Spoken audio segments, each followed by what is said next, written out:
There's additional seating in E1.016. E.016. It's just right around the hall here. So if those are looking for additional seats, then that will be the overflow room.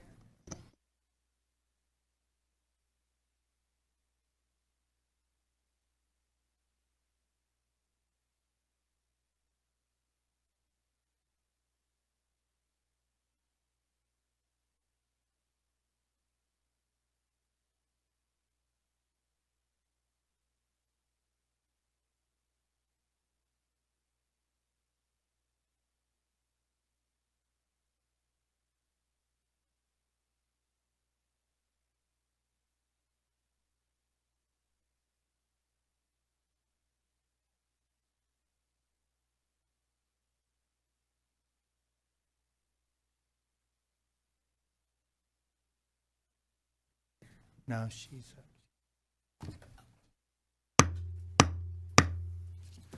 Senate Select Committee on Disaster Preparedness and Flooding will come to order. We do have the additional seating over in E1.016 for those that are looking for it. Clerk will call the roll. Chairman Perry, Here. Vice Chair Flores. Here. Senator Betancourt, Senator Blanco. Senator Campbell, Senator Hinojosa. Senator Kolkhorst. Here. Senator Menendez. Senator Schwartner. Being 7 present, quorum is established. Members, we're going to limit public testimony, public not invited, to 2 minutes today. Is there any objections? Hearing none, motion is adopted. Good morning, members, and thank you for being here today. Before we get started, I'd just like to say that it's going to be a little bit of a tough day. Had the privilege and the honor of meeting with the parents a couple of times, and it's not one of those hearings you ever want to have, but we also recognize that we need to have them when these kind of events happen so that we make sure to the best of our human ability that things like this don't happen again, that the lessons learned, as hard as they are, need to be taught and need to be learned. So today we're going to have a longer hearing than probably what most people expect, and it is wide open for the parents to share their love and their stories for their kids. I would also ask that, that God's grace is sufficient. It's not always what we want. It don't always feel enough, but I just hope that we can migrate, that He will give us what we need as we go through this, as far as the parents, as they continue to live out and move forward. So, and in talking to them, they recognize that.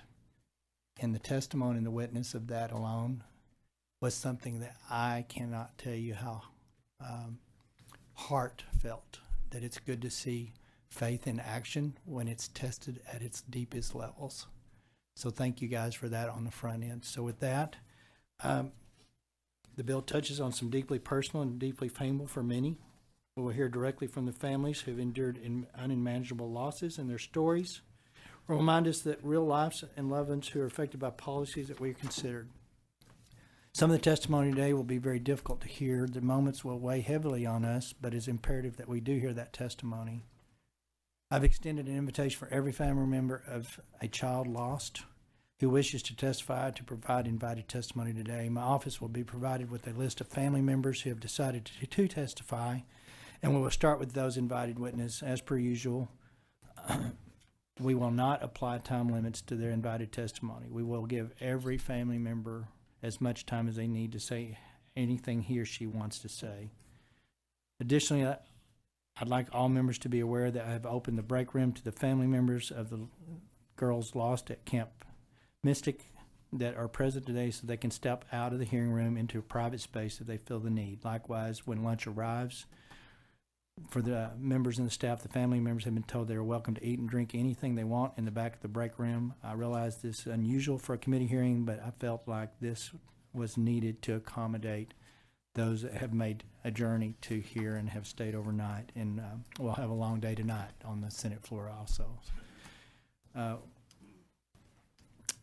Mr. Chair. Chair recognizes Senator Menendez, Senator Kolkhorst. It's a little warm in here, and Okay. can we get? I don't know if Scott's around, or Austin will take care of that. Yeah, He's right just- there. Austin's got it. So, Thank you, Mr. Chairman. all right. With that, I'm going to turn the gavel over to Senator Flores, and I will lay out Senate Bill 1, the camp reform packages.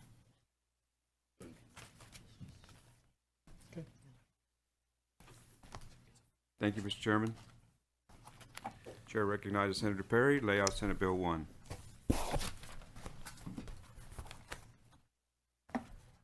Senate Bill 1 is campground and youth safety camp safety reforms. As you know, our state suffered a historic flash flooding in central and west Texas last month that resulted in a tragic loss of 138 lives. In the aftermath, the committee was formed to ascertain the facts of the disaster and identify policy solutions that will prevent loss of life due to flash flooding and other natural disasters in the future. Over the past 3 weeks, our committee has convened 2 joint hearings with our counterparts in the House, took approximately 26 hours of invited testimony and public testimony with over 80 witnesses. Additionally, many of us have met with the families of the Camp Mystic victims privately, and we've heard their testimony from many of those families today. Senate Bill 1 is our answer to the needs and challenges of our community learned of in the aftermath of the flooding relating to campgrounds in general and youth camps specifically.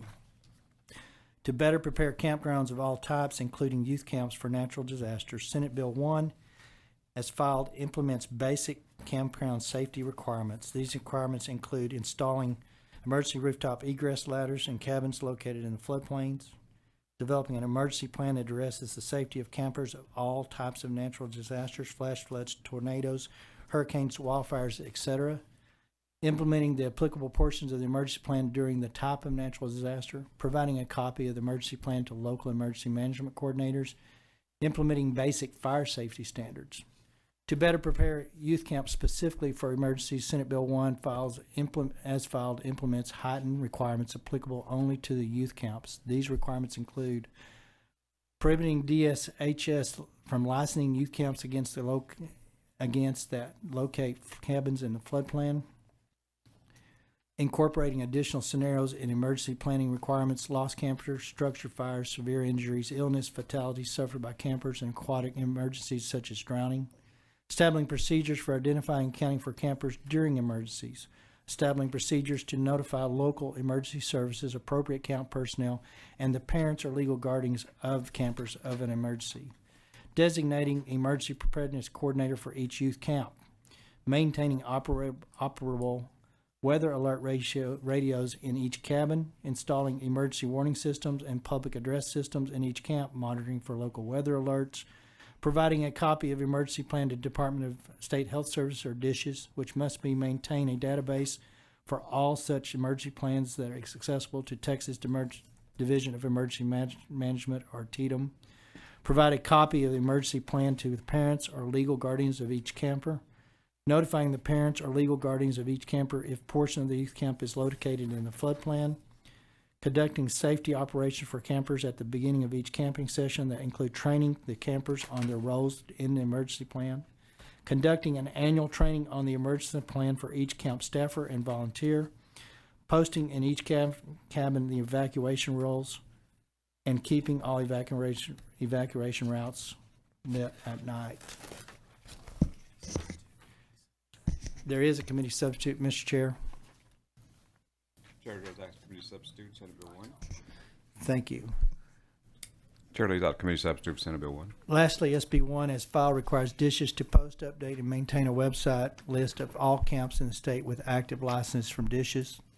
The committee substitute to SB 1 makes several changes. First, the committee substitute entitles SB 1 the Heavens 27 Camp Safety Act.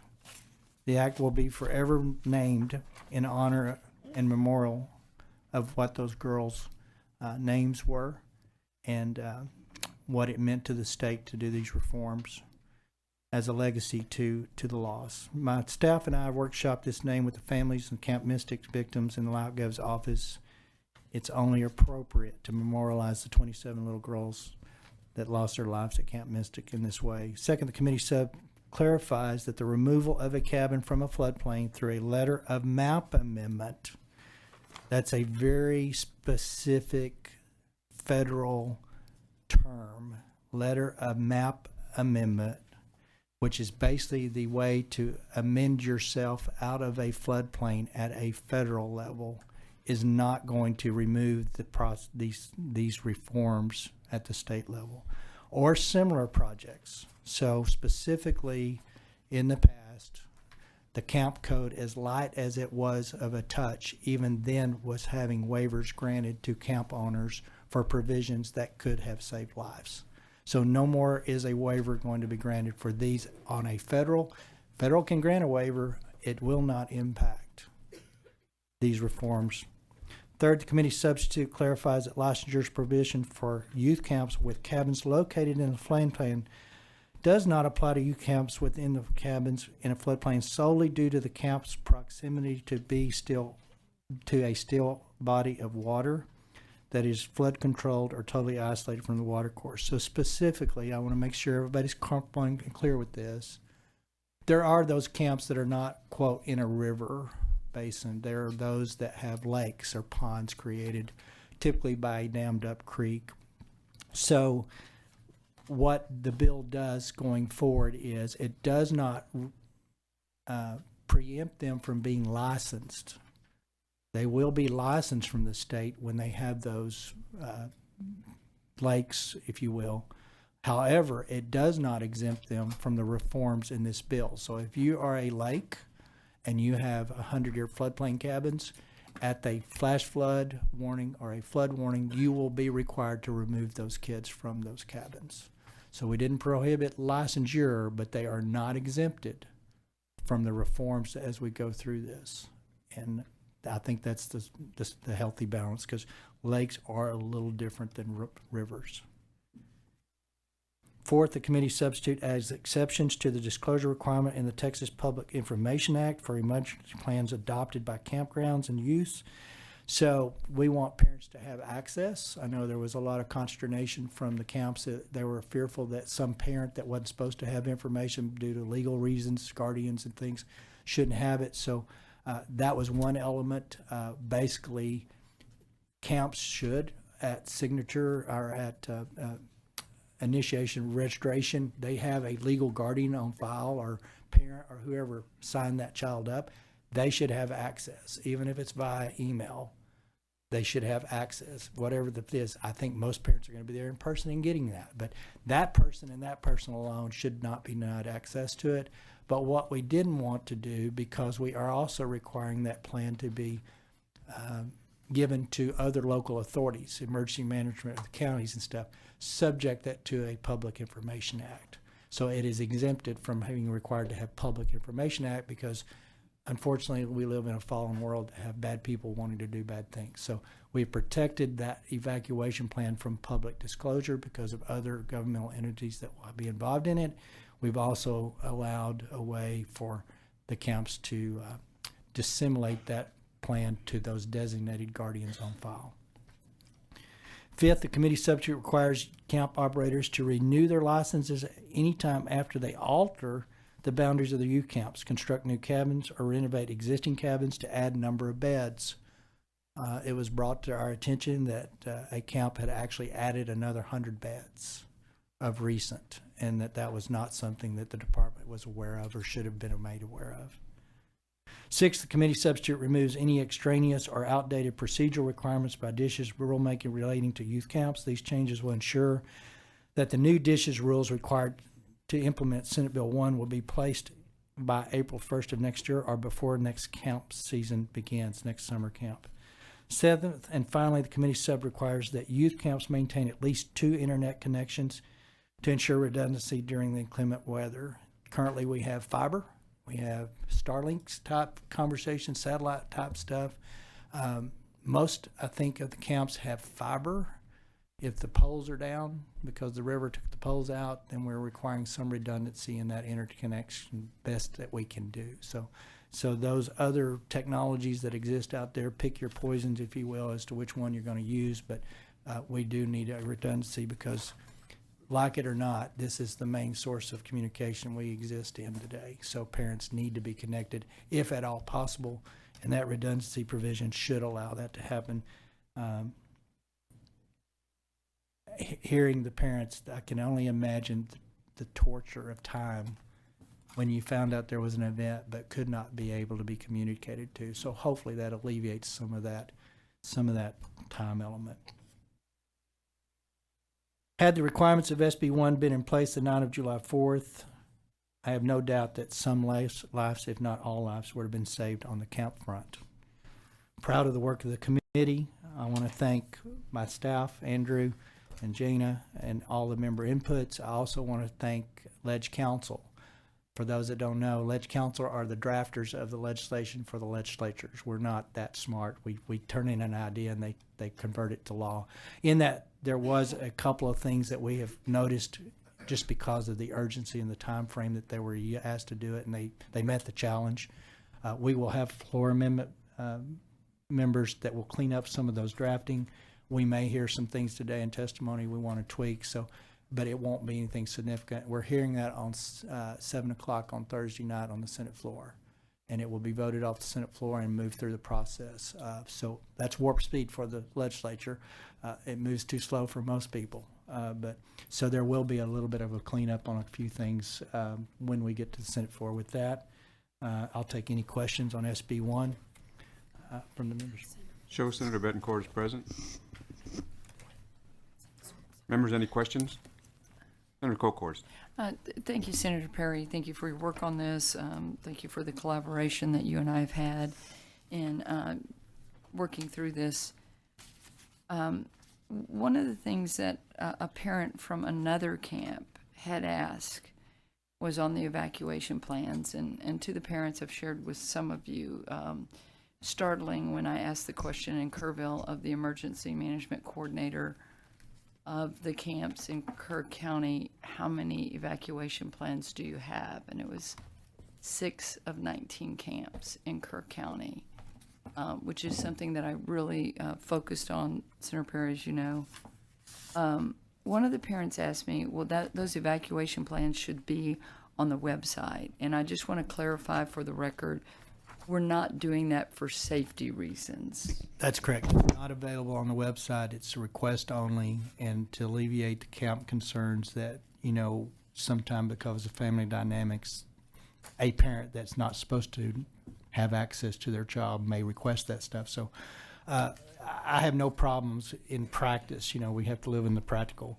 If someone requests by email a copy of it, then they should be granted, but I have no problems with the camp saying, you know what, we'll get back to you, give us an address to mail it to in the interim, or let us check our files, and if you see that that is a party that has been identified that should not have those information notes, respond accordingly to that. You will need to check with whatever, but I think it's important that parents feel good, but it will not be on a public-facing portal for all to access. Good, because we live in a fallen world. We do. And someone could create a catastrophe where there was an evacuation and then That exemption is consistent with what we do for public schools, active Yes, shooter training exactly. and things. Another question that I wanted to ask is on the letter of map in your substitute. So when we look at floodplains and, in working on water, agriculture, and rural affairs, we know that flood maps can change. So just point of clarification that we have seen some efforts sometimes by commercial properties. You can name all kind of properties that say, try to get their flood maps amended. Some go in, some go out.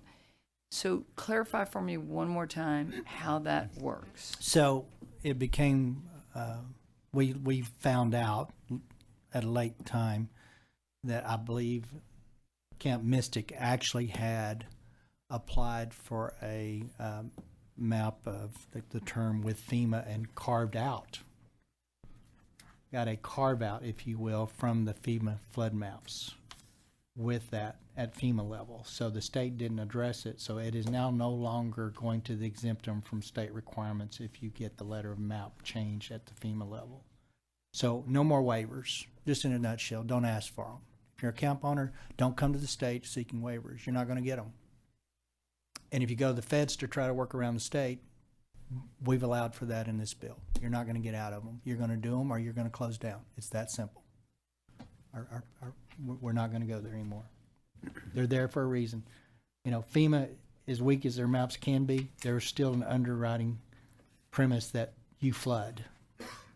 And it may not be the absolute best source of where we're starting from, but it is the source we have today to start from. Correct. And then seeking higher ground on it is the flood warning. Is that Flood correct? warning or flash flood warning. Okay. Either one of those two warnings, because I've learned that they can be the same in the sense that they're delivered at the same time, or one or the other. But the reason that's critical is that's the second warning. And all of the weather folks tell me that typically you have about 3 hours to respond in the event that an emergency does happen. Mm-hmm. You may never get to the emergency, and you may have kids playing Monopoly and cards for 3 or 4 hours, but I'm okay with that. Yeah, At a pre-designated, pre-drilled higher ground. Higher ground, which is key because, as we know, sometimes evacuation on very narrow, small roads would Right. be impossible. Did not ask. If that's a possibility at the second one, then I'm not saying you can't. I'm just saying you got to find higher ground. Right. On-site or off-site, you got to find higher ground. And then just as a final follow-up for the parents here today, this is one bill. Senate Bill 2 has a lot of key elements of us getting better to predict weather, rain bombs, and we're going to make major investments. Senator Bettencourt, you have a siren system that we're working on. So together, Mr. Chairman, together, you look at a combination of these bills, working with our House partners at the state of Texas, in whether it's camp safety, campground safety. Many people died in this flood in their own cabins. We are going to have better predictability and better warnings, correct? That's correct. Thank you. Chair recognizes Senator Bettencourt. Thank you, Mr. Chairman. Chairman Perry, this is really comprehensive start to what has been a horrible tragedy. I think just wanted to point out something that you added later, because it seems so simple, but it's an obvious fix, which is the redundant internet communications required. We're going to have that in the river flood warning system, but the fact that a camp could therefore have two accesses, maybe it's Starlink, obviously it's fiber, but importantly, then they are not guessing at that point. They have that information. And we're going to hear, what has been an unparalleled tragedy and a horrific failure of one camp today, and all the grief that comes from this. But it's incumbent upon everyone here to listen. And I think you set that tone when we went to Kerrville about listening to what really happened and doing something to protect all Texans in the future. So I don't care how much grief we hear today. I know it's a wellspring of it. It's beyond tragedy to lose one family member, much less two, much less the age of what we're going to see and talk about today. And all of this panel, all of this legislature, all of Texas stand to do something about this now. Thank you, Mr. Chairman. Members, I can tell you the last couple of days in talking to both, all impacted families and others, it is only by the grace of God that we're not talking about a whole lot more kids. I mean, we were one person looking out a window and noticing that there was a problem in different areas of that river basin. And had it not been for that look, we could have had another 20 kids really easily. So we can't fix what's happened, but we can darn sure prevent what's going forward the best we can. So Thank you, Mr. Chairman. Members, any other questions before we proceed? With that, the chair will open up for invited testimony, and members, I ask that your questions until after each panel has finished its testimony. It is my intent to recognize members for questions before each panel is dismissed. So we will be calling you up in panels. So as you hear your name, if you'll step forward, and you say your name and who you represent, and then say your statement, and then we will proceed with the invited testimony. So at this time, the chair will call up panel 1, and the chair calls Michael McCowan. Michael McCowan. C.C. Williams Stewart. C.C. Williams Stewart. Will Stewart. And Clark Baker. Clark Baker.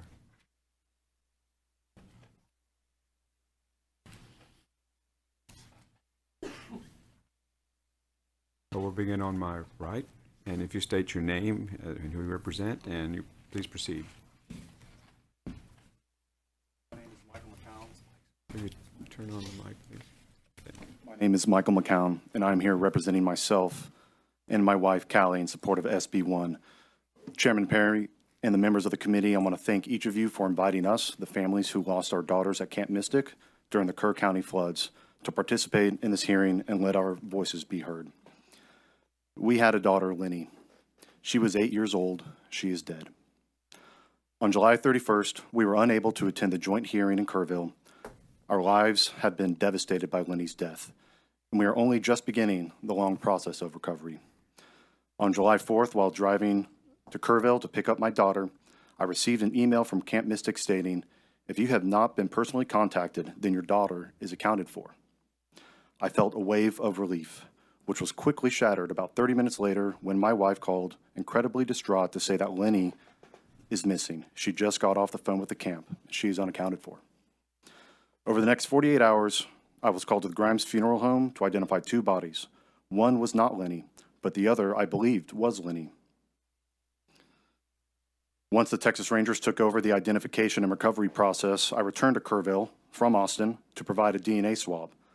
Additionally, on July 5th, while searching for Lenny downstream of Camp Mystic, I found a deceased young girl. With the assistance of Wilson County Sheriff's deputies and National Forest Service personnel, we were able to retrieve her body and send her home. I recount these events to emphasize that I had no desire to return to Kerr County for those initial hearings. But I am now ready to speak. Lenny was the middle child between her brothers Bates, who's 11, and George, who's 3. To Bates, she was the pesky but beloved little sister. To George, she was a gentle, playful mother figure. On the weekends, she would even pour him Cheerios and milk so my wife and I could get a couple more minutes of rest. To everyone else, she was a joy. She hugged her teachers, was a friend to everybody, and spread an infectious giggle everywhere she went. On July 3rd, the first flash flood advisory went out in Kerr County, forecasting potential flash flooding through the weekend. Early that next morning on July 4th, a flash flood warning was issued, and those warnings escalated in number and severity throughout that morning. We trusted Camp Mystic with her precious life, but that trust was broken in the most devastating way. The camp had a heightened duty of care, and they failed to perform. That failure cost 25 campers and 2 young counselors their lives. No one had to die that day.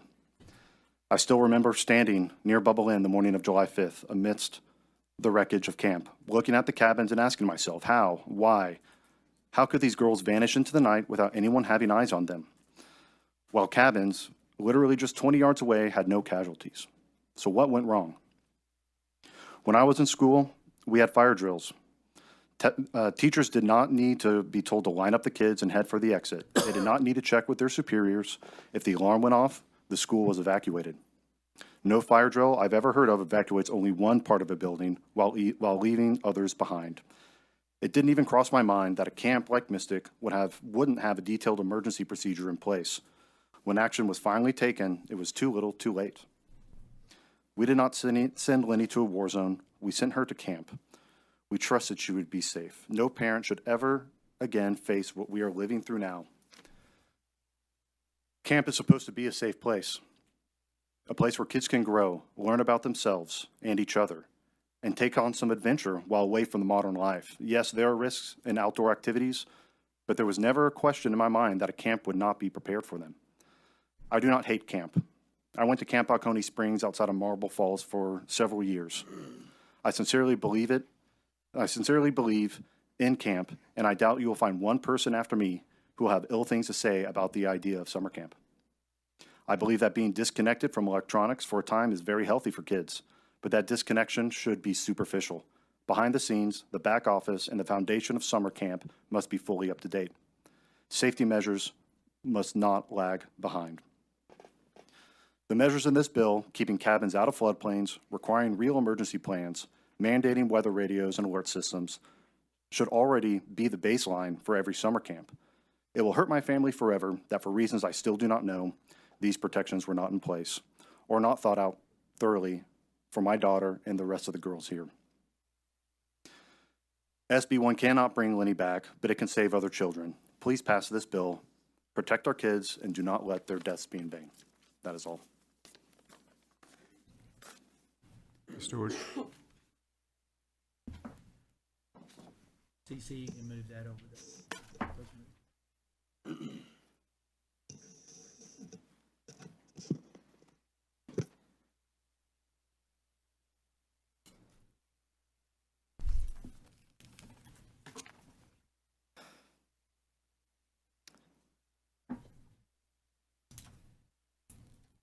My name is Cece Williams Stewart, and this is my husband, Will. We are the parents of Seal Stewart, the only camper from Camp Mystic still missing, and one of 2 known victims who remain unaccounted for after the flood. We are here today for 2 reasons. First, to express our unwavering support for SB 1, the Campaign for Camp Safety. Texas summer camps must be properly equipped, trained, and held accountable so that future generations of children can experience the joy of camp without being placed in preventable danger. Second, we are here to speak of our precious daughter, Seal. 3 generations of women in my family went to Camp Mystic. This year, it was finally Seal's turn. She was 8 years old, going for the very first time, her heart full of excitement to join the tradition of her mother and her aunt, who are both here today. Well, I'm her mother. Her aunt, her grandmother, who is here today, her great aunt, and 5 cousins. For Seal, camp meant adventure, memories, friendships, and lessons to carry for a lifetime. For me, it meant watching my child grow and learn, but always under the assurance that she would be safe. Joy and growth cannot exist without safety. Seal's chance to experience camp only existed because I was ensured that her safety and the safety of all the young girls was paramount. I ask you, what could have been more important than that? But that assurance was betrayed. Obvious common sense safety measures were absent. Protocols that should have been in place were ignored. As a result, my daughter was stolen from us. Seal's life ended not because of an unavoidable act of nature, but because of preventable failures. On just her 5th day of camp, the beginning of what should have been a magical first summer, our Seal was swept away, along with other bright, beautiful girls. She was stolen from her family, from her future, from the world she lit up with her independence and spunk. This legislation cannot bring back our daughters, but it is the beginning of change that must occur so this tragedy never happens again. It is the start of a promise that their lives and their deaths will mean change. It is an effort to ensure that no other family suffers as we all have. In addition to the families that are here today and that lost their children, there are hundreds of other campers that were affected by this that survived. The survival guilt and trauma that they went through, for many, is unknowable. They will be dealing with this for the rest of their lives. It is unfathomable. That wasn't scripted. So, and yet my daughter Seal's steward, is still missing. 48 days later, Seal remains somewhere in the devastation of the Guadalupe River. We wait, trapped in agony, until she is brought home. Just this past weekend, we had the impossible task of again addressing our 5.5-year-old daughter that not only had Seal died, but her body has not yet been recovered. We had to tell her this because she started kindergarten at a new school yesterday. She needed to hear the unbearable truth from us that Seal's body has not been found, not from kids on the playground. It was the second hardest day of my life.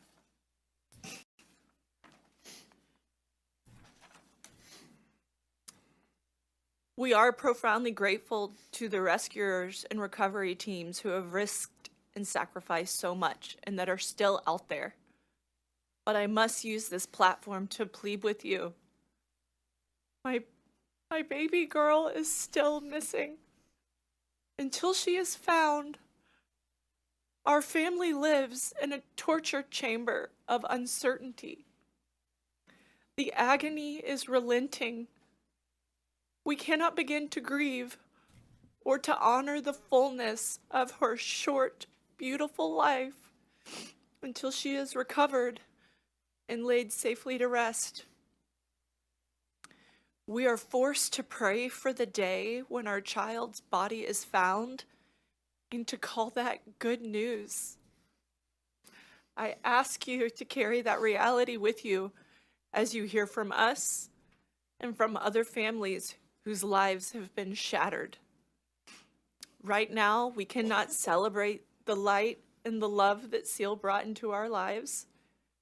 We are suspended in endless anguish, unable to move forward, unable to find peace.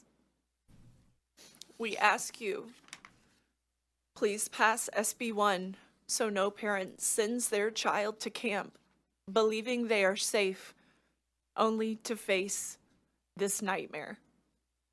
And just as urgently, please do not stop the search for Seal's steward.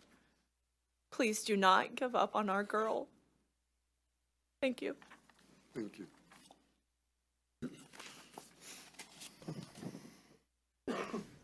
Good morning. My name is Clark Baker. Along with my wife, I'm here to represent myself along with my wife, Katie Baker, Chairman Perry, rest of the committee. Thank y'all so much for your diligent work on prioritizing camp safety. In May, Mary Grace Baker stood in her school's church surrounded by her classmates, her teachers, and her family. She was receiving the St. Elizabeth Ann Seton Award, the highest honor at St. Anne's. It was a celebration of her character and the kindness and joy she brought to everyone around her. We all gathered there to honor the way she lived her life, her faith, and touched our lives. And if we closed our eyes tight, we could almost imagine a world where that beautiful ceremony was just the first page of a lifelong story. But reality had other plans. Just a few weeks later, we found ourselves in church once again with the same faces, the same classmates and teachers, not celebrating Mary Grace's award, but celebrating Mary Grace's far too brief life. As I mentioned earlier, my name is Clark Baker. I am Mary Grace's father, and I'm here to make sure that nobody has to experience what I have over the last 6 weeks. My birthday is July 1st. The picture you are seeing was my last living memory of my daughter. Mary Grace was born in April of 2017. 2 months later, my wife lost her grandmother. And 4 months after that, I lost my own mom. Mary Grace was the light that helped all of us in the family through that dark moment in time. And shine she did.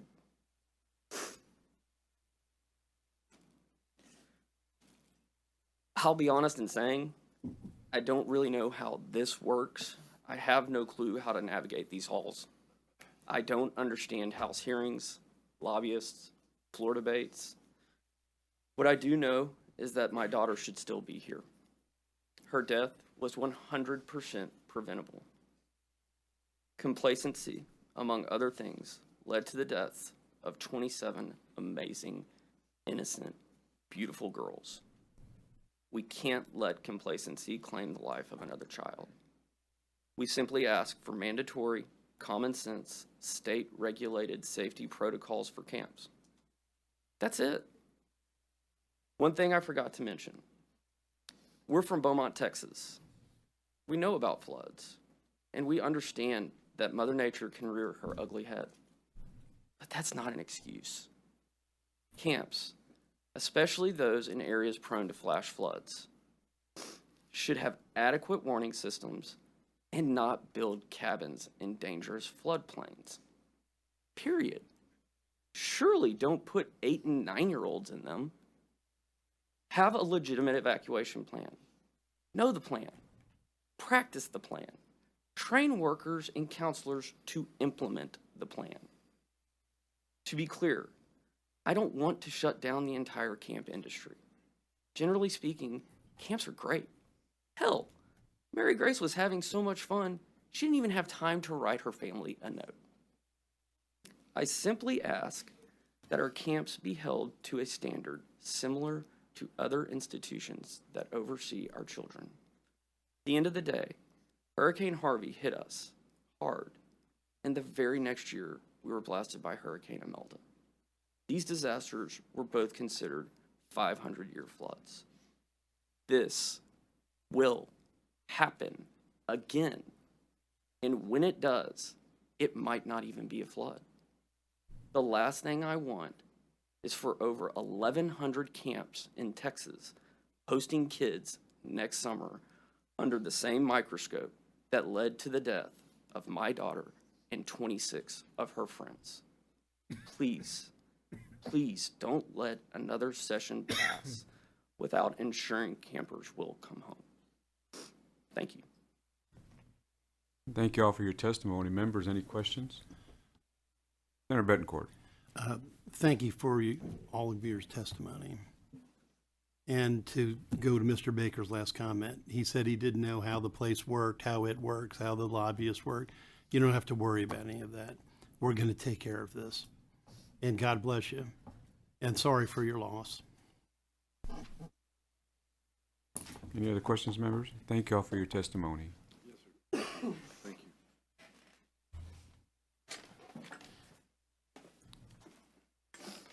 We will now call up panel 2.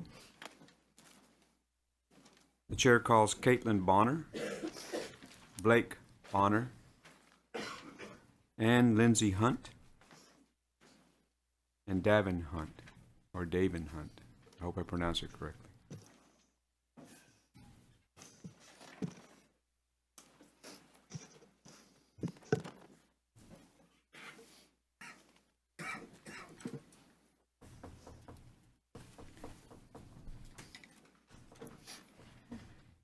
We'll begin on my right, and if you can begin with stating your name for the record. Good morning. My name is Caitlin Bonner, and my husband, Blake, and I are here today on behalf of our oldest daughter, Lila Bonner, who lost her life during the floods of July 4th. Lila turned 9 on June 26th, 3 days before we drove her into the gates of Camp Mystic.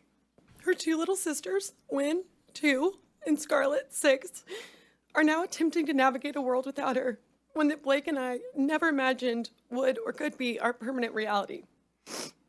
Before I begin sharing a speech I never imagined I would have to write, much the way I felt when I wrote my reflection for her funeral, I want to say thank you for the opportunity to speak with you all today. As her mother, I am haunted by the events that took place on July 4th and wish with every fiber of my being that I was here under different circumstances. When Lila was born, I began writing letters that I planned to one day share with her. I wrote to her on her birthdays, on days when she did something funny or started a new activity, trying to capture precious memories and milestones that I never wanted to forget. I wrote to her on days when I was struggling, hoping that one day they could be a source of comfort and wisdom. Having lost my mom to cancer when I was 12 years old, I wrote these letters to Lila in the event that something ever happened to me. I never imagined that I would be the one reading them to her at her funeral, and most certainly not because she lost her life at Camp Mystic, where I spent 10 summers, 9 as a camper and 1 as a counselor in Bubble Inn. As I struggle to make any sense out of this horrific tragedy, these letters have been a gift I thought I would one day give her, but I now realize they are a gift from her. Lila was special. She was beautiful. She was pure. She was so kind. The most gentle little girl who fiercely loved her little sisters and all of her friends. A friend who preferred to shine her light on the people around her. A light she lit inside of me when she made me a mom. A light she lit throughout the halls and classrooms of Bradfield Elementary. A light she shared with her beloved family and friends. And a light I know she shared with the angels at Bubble Inn. Lila was the epitome of a firstborn child, the best big sister, and a rule follower who respected authority with impeccable manners. In the weeks leading up to camp drop-off, we shopped, organized, and packed her trunk with all the things I knew would make her feel safe. I gave her tips from my experience as a Mystic camper, suggesting she use her drawers for rest time activities and stationery, knowing that she wouldn't be able to get off of her bed during rest hour per camp rules. We received her dresser drawers with the first round of belongings recovered from camp, and it was no surprise to me to see that she had done exactly what I had suggested. I told her to take horseback riding first if possible, so she didn't have to change into pants after swimming on the quad. I had yet to see her camp schedule, but received a water-soaked copy from her cabin, and as expected, she had followed my instructions. Riding was her first activity. I've been told she was voted best manners at her dining table and was a spirited tonk, even though she left camp desperate to be a Kiowa, like me. I will forever be haunted by the fact that I didn't know what I didn't know. I sent her to Camp Mystic to grow closer to God, make lifelong friends, try new activities, and encourage independence. To spend time outside, away from a screen, surrounded by like-minded girls that I knew she would cross paths with for life. I naively assumed she was safer at camp than anywhere else. When I think about the trauma and fear that our girls endured, it makes me physically ill. This loss is one no parent should have to endure. A piece of her purple trunk that I so lovingly and meticulously packed was recovered at the dam, 11.1 miles from camp. Her body, 5.6 miles from camp, behind the Hunt store. Ironically, the last place we were, or the first place we stopped after dropping her at camp. Our 6-year-old started first grade last week without her big sister holding her hand. Our 2-year-old will likely never remember her oldest sister aside from photos and videos. And her friends, who all started 3rd grade last week, have to reconcile how 2 of their classmates perished at summer camp in a flood they also were evacuated from while at neighboring camps. Their stories are harrowing, but they all survived. I'm not here today because I want to be. I'm here because I have to be. Our daughters deserved better, and future campers deserve better. I implore you all to act quickly and pass SB 1 to protect campers before next summer and to ensure that there will never be another Heavens 27 due to camp complacency. Thank you.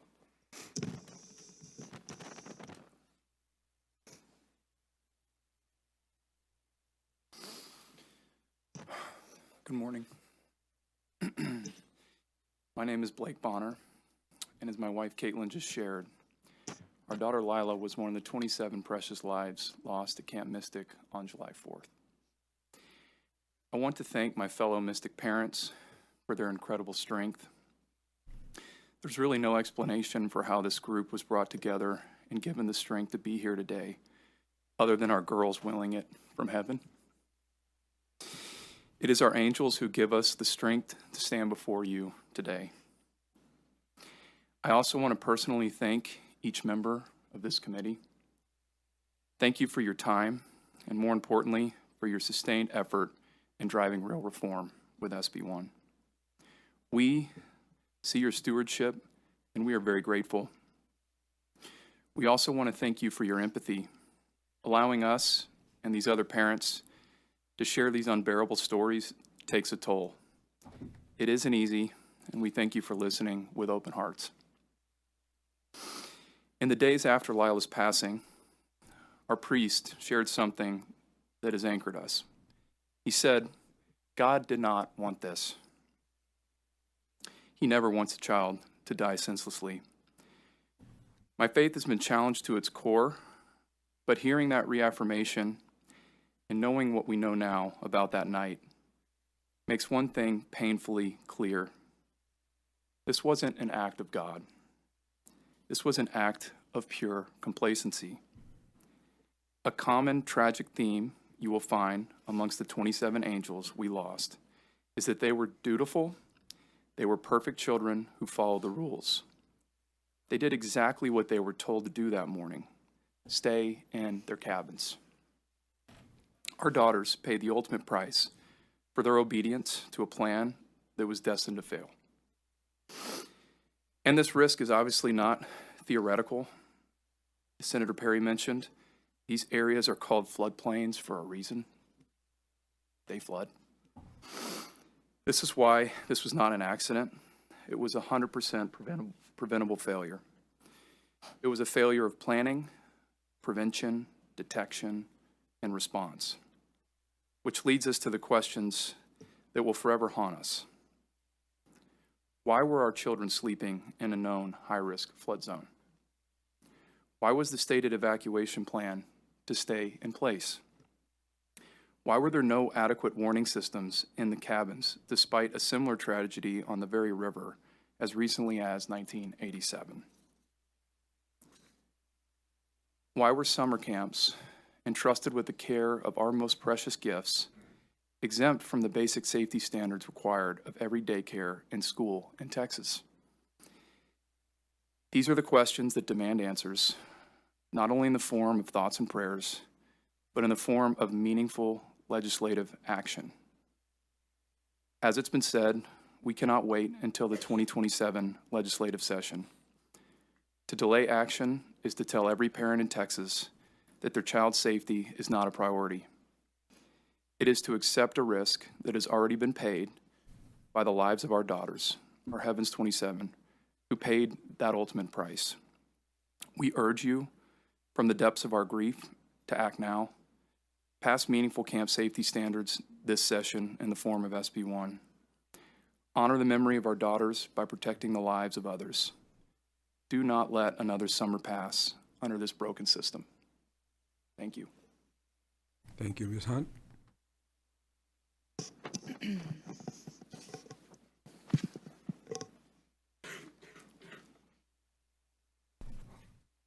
I'm Ann Lindsay Hunt, and you're being passed a picture of our daughter, 9-year-old Janie Hunt.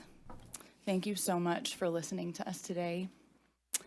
Janie was the heartbeat of our family. She made me a mom. She always cared for others. In a nutshell, that's who she was. She left for camp full of excitement and joy. She came home in a plywood box. It's impossible to put into words the depths of our grief, the magnitude of this loss, the trauma we are dealing with, replaying the nightmare of having to identify her tiny, muddy body, and the trauma and nightmare of what we imagine she went through that night. It's so hard to face each day without her. In the weeks after, I've been thinking back on the verse read at Janie's baptism, Jeremiah 29:11.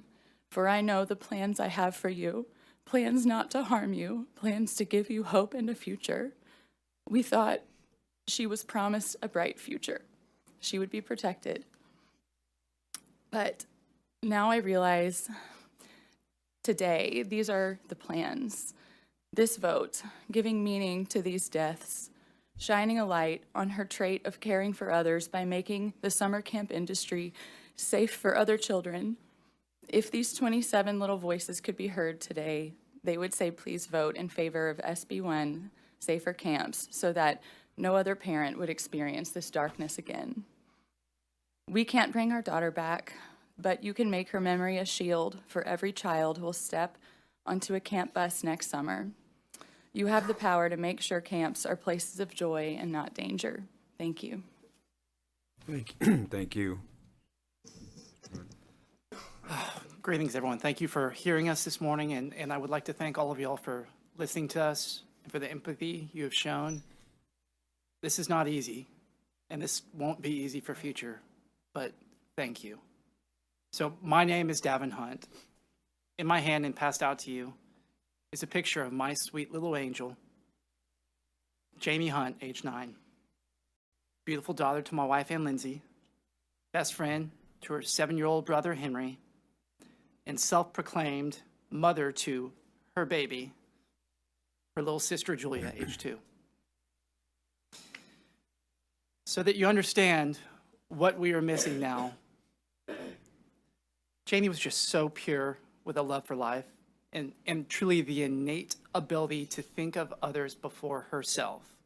She was the best of her mother and I, and we often said we did not deserve her. This was much prior to her passing. I mean, she was truly the light of our family. We often joke that she was the third parent. I mean, she loved Henry and Julia with a fervent passion, and her parents. Every night, she would ask us for extra hugs, kisses, and you wouldn't get out of that room without saying, I love you. She was extremely intelligent, artistic, and most of all, she was very kind and faithful. I could talk about my daughter for hours. As others can vouch, I can go on and on with stories about her, but I will spare you all this time. I will say that after her death, I received volumes of stories from people that I'd never heard, from all around. And if you'll please indulge me, I'd like to share 2 of them with you. These 2 really encapsulate Jamie's spirit, and this is what you're trying to protect. The first one, this is from one of her friends. Jamie always hugged me when I would cry. She was always there for me and my friends if she saw them alone. Jamie wouldn't let anyone be alone. Mom, I want to live like Jamie did. And then the second one, from a father who sent it to me. I asked my daughter, who is the girl that has the best influence on you and makes you the best version of yourself? And her unequivocal response was Jamie Hunt. There's a running joke amongst our family that Jamie was the angel child. She never disobeyed the rules, was always the teacher's favorite, and thrived with sports and friends.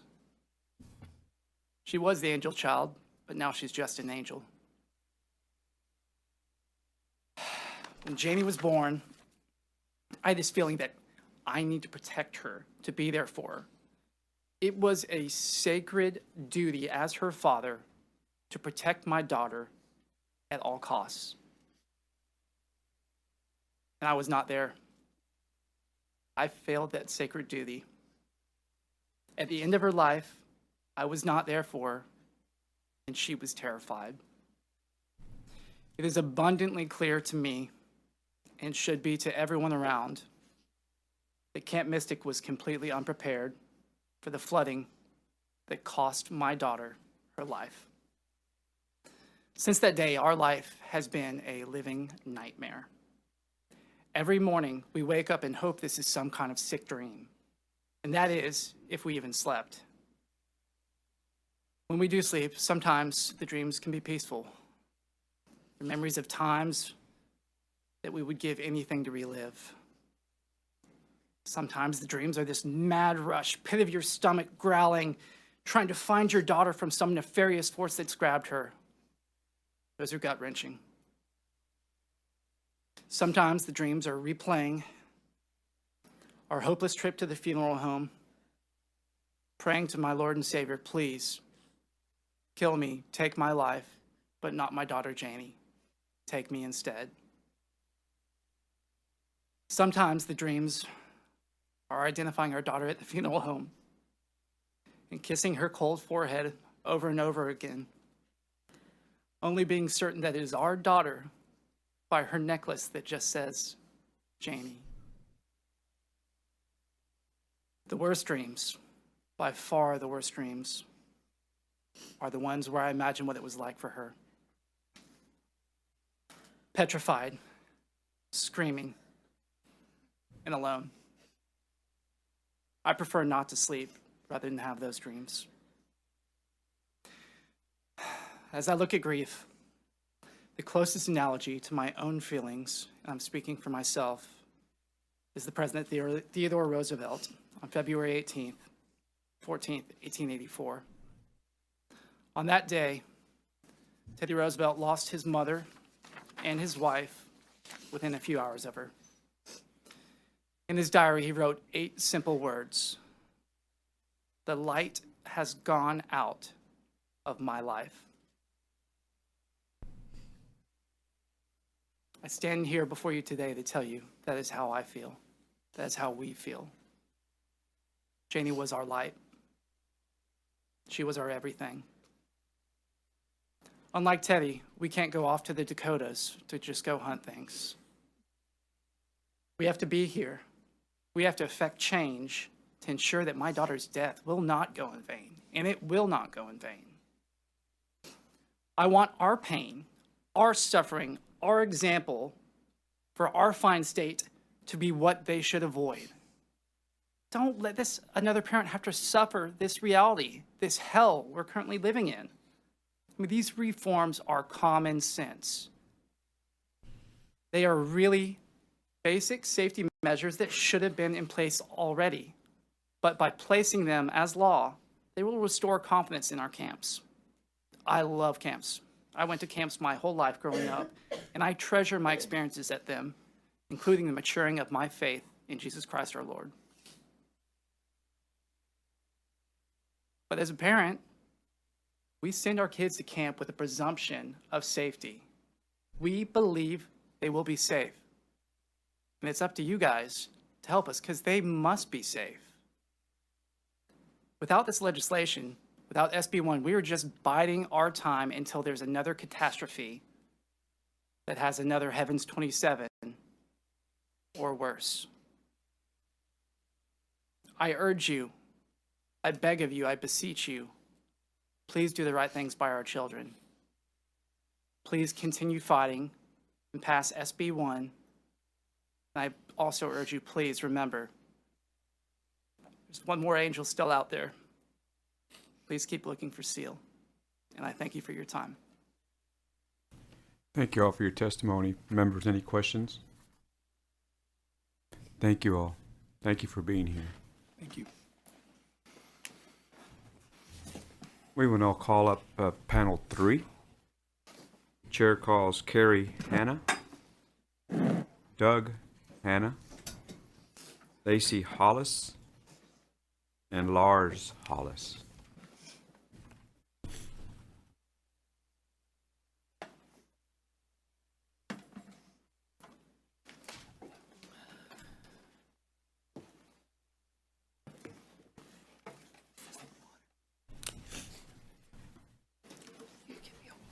Thank you all for being here. You will begin. Am I right? You state your name and please begin your testimony. My name is Carrie Hanna. I'm Carrie Hanna, and I'm from Dallas, and I'm here to testify in support of SB 1. You received a picture of our daughter, Hadley, earlier. She's the one in the white dress. For 14 years, I spent my summers on the magical banks of the Guadalupe River at Camp Mystic. I met my best friends there, learned how to be a good sport, and grow spiritually.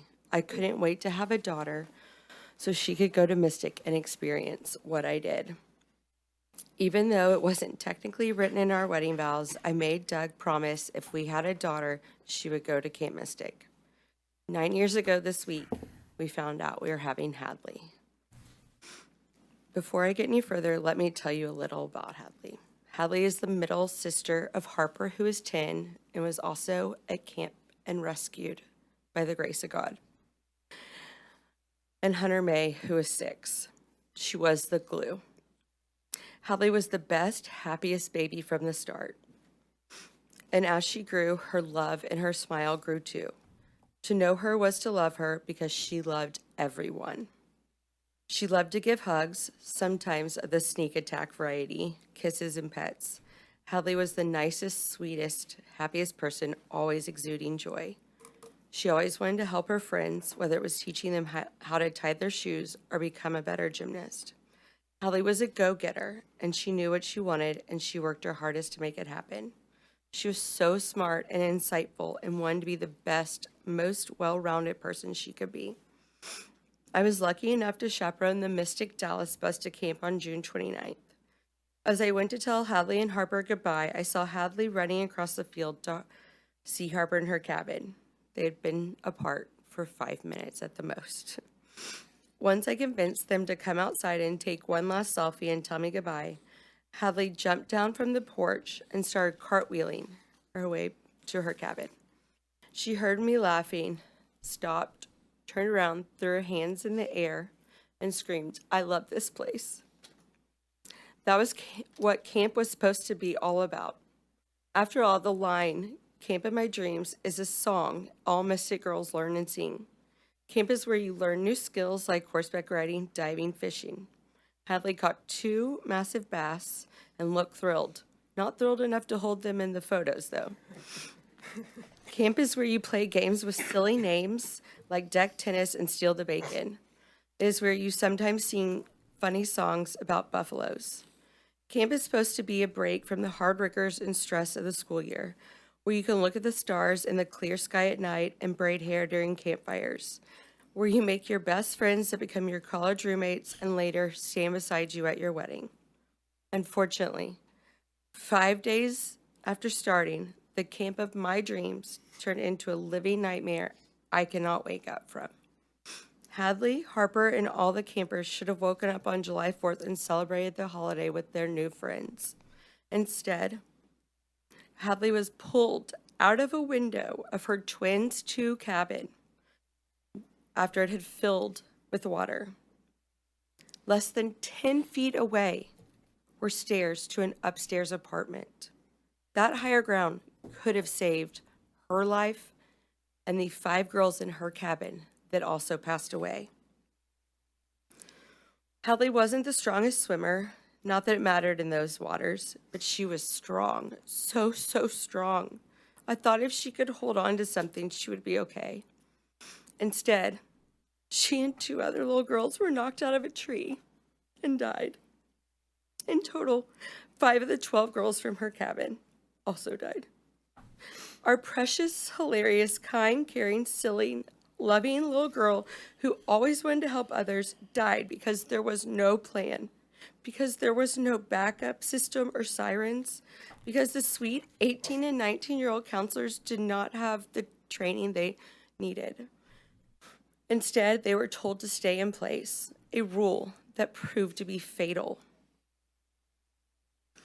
To the best of our knowledge, the water started rising a little after 1 a.m. on the 4th. I woke up at 7 a.m. to text after text telling me that 2 little girls from Hadley's cabin had been found down the river by a neighbor and asking if I had heard anything. The answer was nothing. From our understanding, and this all needs to be investigated, there were over 6 hours of children being swept away and dying before anyone could come to their aid. On Saturday, July 5th, I made Doug drive me out to camp. We had gone 24 hours with basically zero information, and I needed to yell for Hadley and all of the girls who were missing. As we drove to camp, we saw no one in the water. No boats, people, nothing. They were all on the side of the roads. The air, too, was empty of helicopters, drones, and satellites.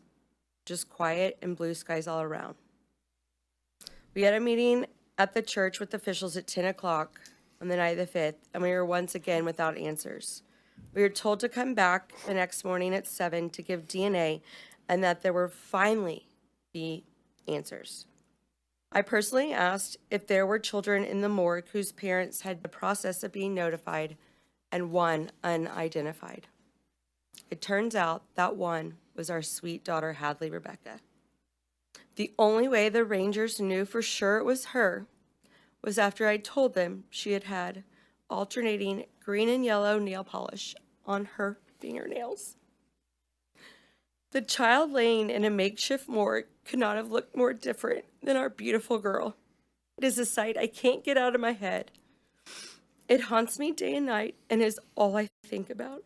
I think about how much she suffered and how scared she had to have been in that dark, cold water.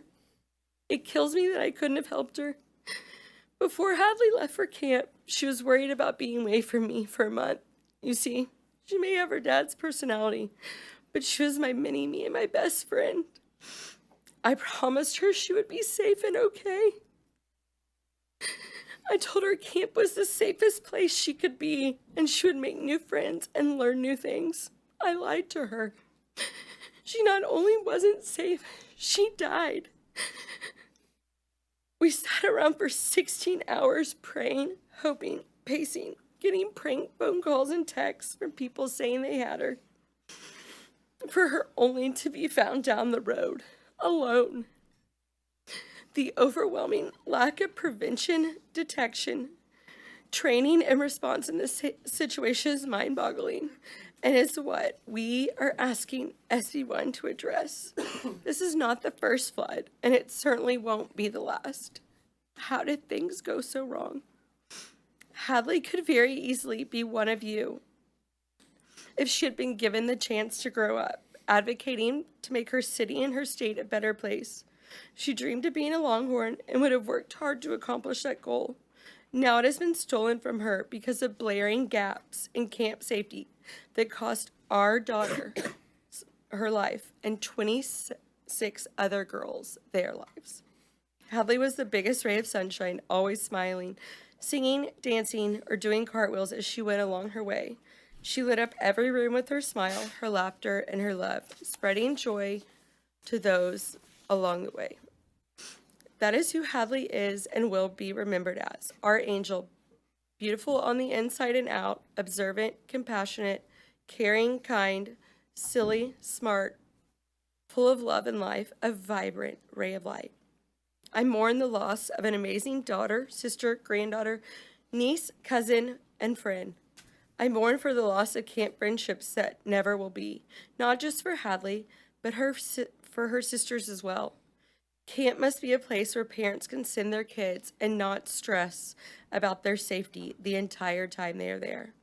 Please, I beg you all to do what is best for children all over our state, country, and world that come to Texas each summer to get away from the stress of life and to have fun. There's no reason camp can't be fun and safe. Do it for our girls who can't ask you for help. Do it for your own children, grandchildren, or your friends' children. Don't let this opportunity pass you by without doing something. Thank you. Thank you for your testimony.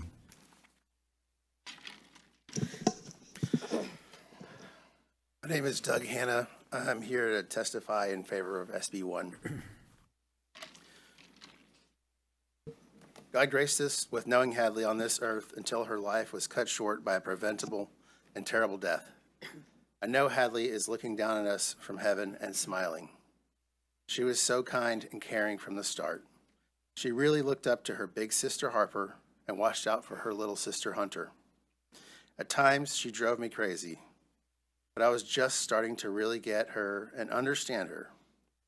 8 years, 4 months, and 22 days wasn't long enough. I'm going to miss the hugs, the daddy-daughter dates, the laughs, the passionate conviction, the cartwheels and poses, her kissy-face lips, and everything about her fun-loving personality. She loved everyone in her life and had so many wonderful relationships throughout community. I'll always miss her with every moment of every day with all my heart. On July 4th, I woke up to my wife frantically texting other moms. They were texting about Mystic, and my curiosity was piqued. She seemed shocked, and I had asked her what was going on. She told me a girl from Hadley's cabin had been found in a tree miles downriver. That was enough for me. I took the brisket off the smoker, put my chainsaw in the truck, and started driving to get my girls, Harper and Hadley. On the way down, around Hyco, we got official word. Hadley was missing. I arrived at the reunification center in Ingram around 12:30 on the 4th. It was a sobering scene. The names of people being found were read aloud. At some point, they led the families of people known to be missing into a back room. Sometime later, after a Black Hawk helicopter ride and a medical evaluation, I got the word that Harper was ready to be released. I worked my way to the front of a line of worried parents and finally saw Harper with my own eyes. I gave her a giant hug, and with tears in my eyes, I walked with her away from the commotion. We sat down on a curb, and I told her, "Hadley is missing." She said, "No, Dad, Hadley's in a tree." I had to let her know that she was missing, and that the longer someone is missing in a situation like this, the more likely it is that when we find her, it will be bad news. She said, "What do you mean bad news? Is Hadley dead?" I told her she could be. Harper asked me how we would deal with that. I told her we would deal with it as a family. It was the only common sense answer I could think of, and I couldn't lie to her. Since attending the Band Together Texas concert here in Austin Sunday night, Harper has wanted to talk about the night of the flood. She's having flashbacks and hasn't been able to sleep without one of us by her side. We feel guilty because we sent our girls to a camp we thought was safe. Don't get me wrong, we love camp. I went to Worth Ranch Boy Scout camp. It made me stronger. When you pick your daughter up from camp the first year, you can see that they have grown and matured. We thought Mystic was safe. Didn't know we were sending our daughters to sleep in cabins that were removed from the floodplain through an administrative process. We're asking for common sense legislation that holds camps to the same standards as other places we send our kids, like daycare and school. When you send your kid to camp, you expect to pick them up.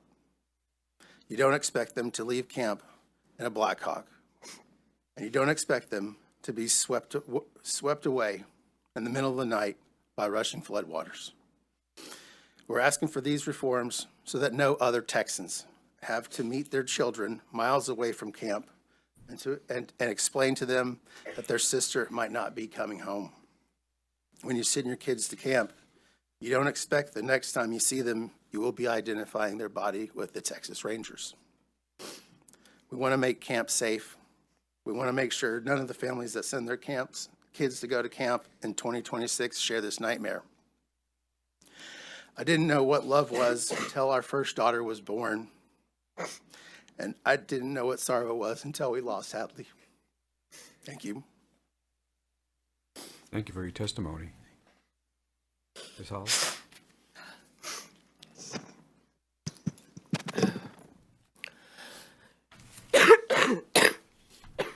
Excuse me, I have a bit of a cold. Take your time. So y'all are gonna have to bear with me. Hi, I'm Lacey Virginia Elick Hollis, and I live on a ranch outside of Belleville, Texas, where I grew up.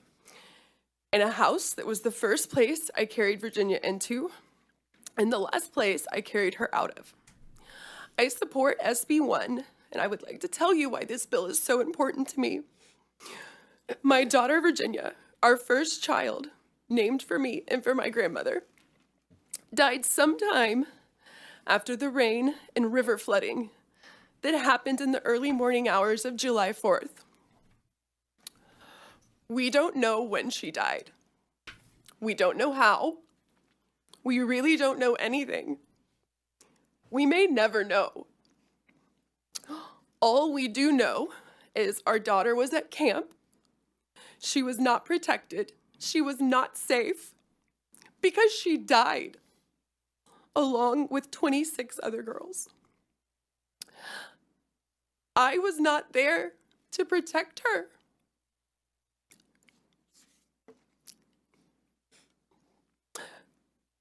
But I do hope that this legislation can help protect other daughters and sons of Texas, other big sisters, little sisters, brothers, other people's babies, their grandchildren, nieces, nephews, cousins, all of the sweet, innocent best friends of those little girls, my godchildren and my friends' godchildren. Hopefully no other parent will ever experience the excruciating and unimaginable pain and torture I am trapped in, or the never-ending nightmare that is my life now. And I have to fight not to drown in it every second of every day.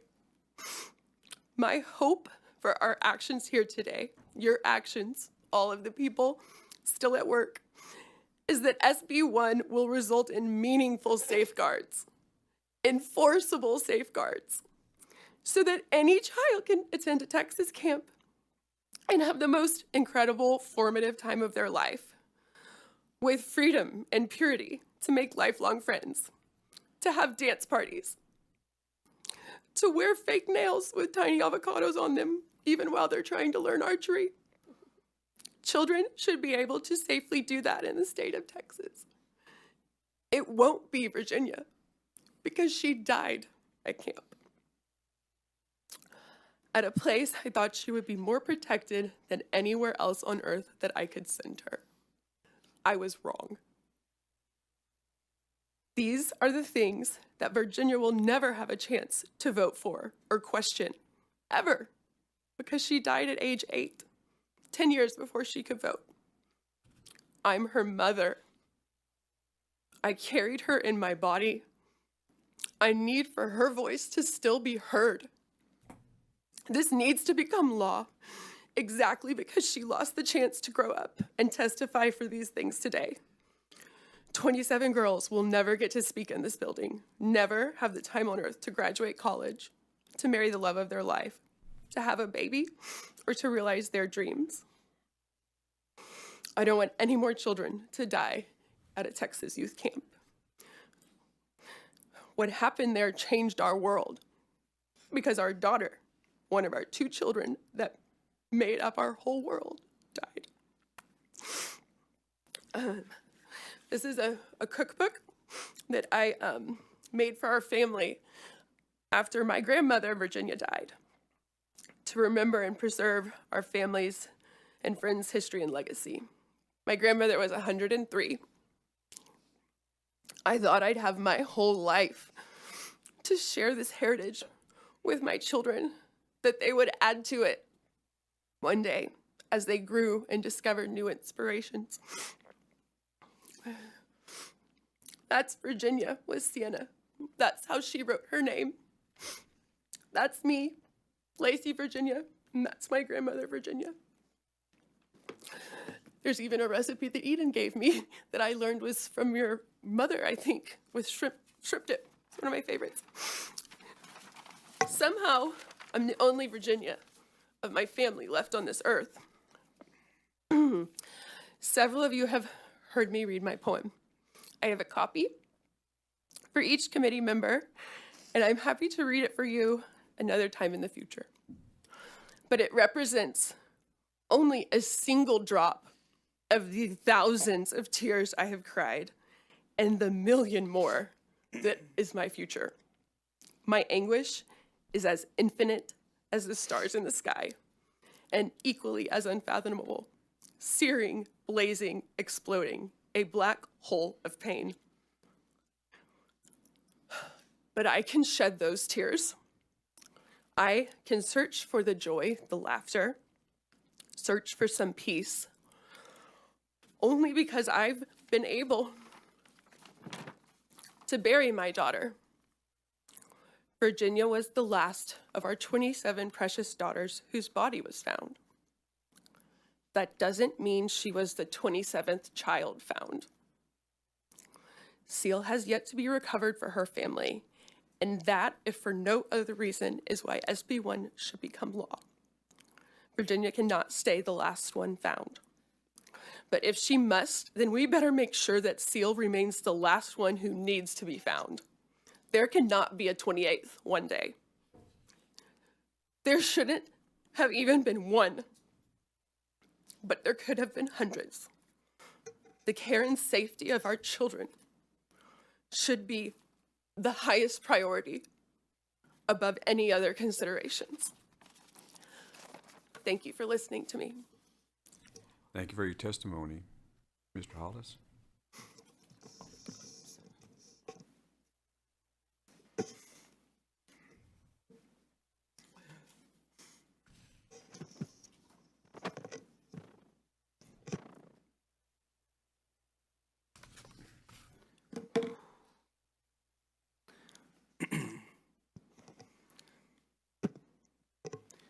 Thank you all for your leadership.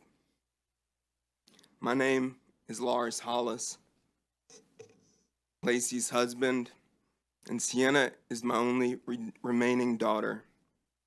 We proudly live in the small community of Belleville, Texas. I am in favor of Senate Bill 1. My daughter Virginia made me a father.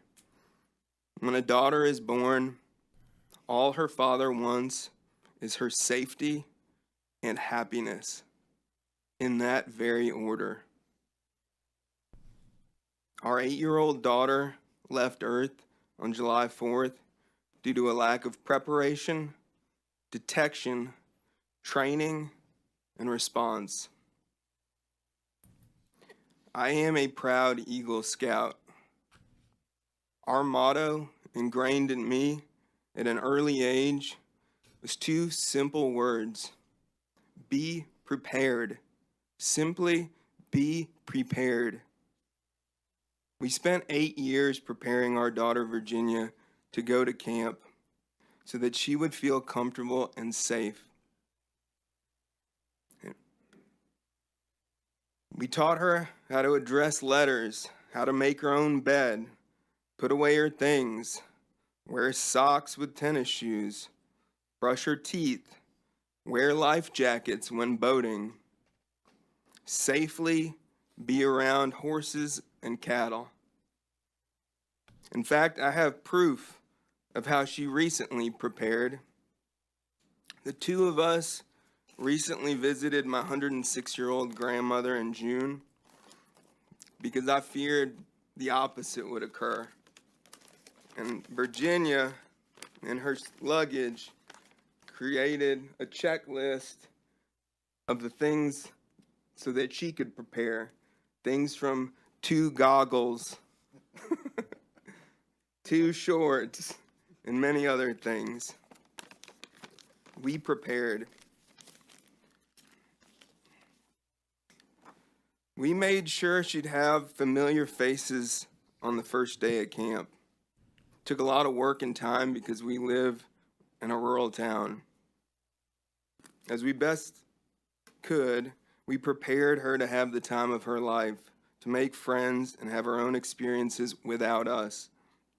We wanted to give her the gift to grow outside of our control, but in safety. Of the 3 girls she met prior to camp, only 1 survived.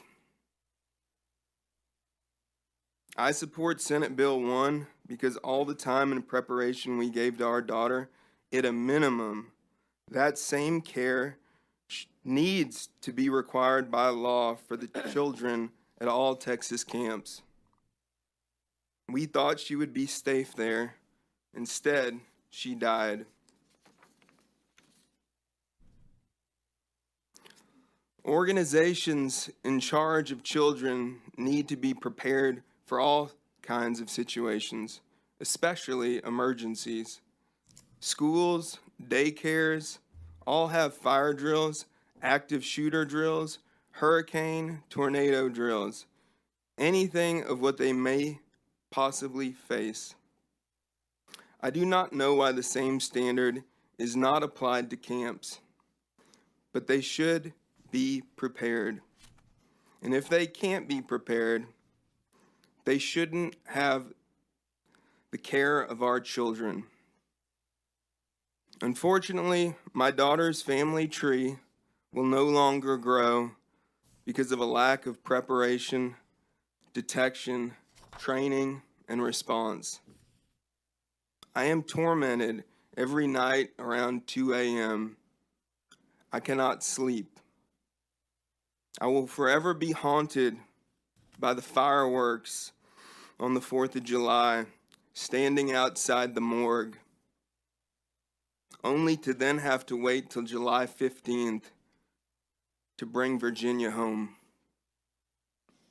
Despite the pain, Virginia was simply incredible. It was an honor to love her and be her father. A wise person once said, "When someone you love becomes a memory, that memory becomes a treasure." I'd like to leave you by sharing a treasure Virginia left for us. Her last song she ever composed, Virginia's Song.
Thank you. Thank you for your testimony, members. Senator Betancourt. To the Bonners and to the Hunts, to the Hannahs and the Hollises, we haven't asked any questions because we're having to absorb this torrent of grief, which is all well-deserved. Just like, unfortunately, the 27 in heaven had to absorb that on July the 4th. But I want to say this. I can't relieve you. We can't, none of us can, of the guilt and the grief that you feel. But I want you to let us relieve some of the responsibility that you feel, because we can take that on. And we can make sure this doesn't happen again. So I can't stop the dreams. But as beautiful as Virginia's last song was, we'll make sure that this doesn't happen again to the next Virginia.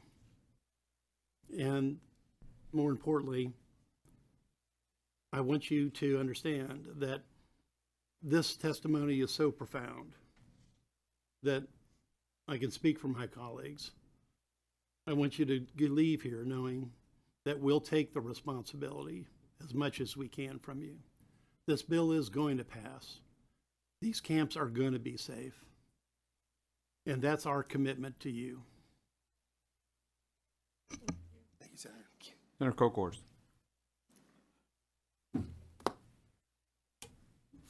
Thank you.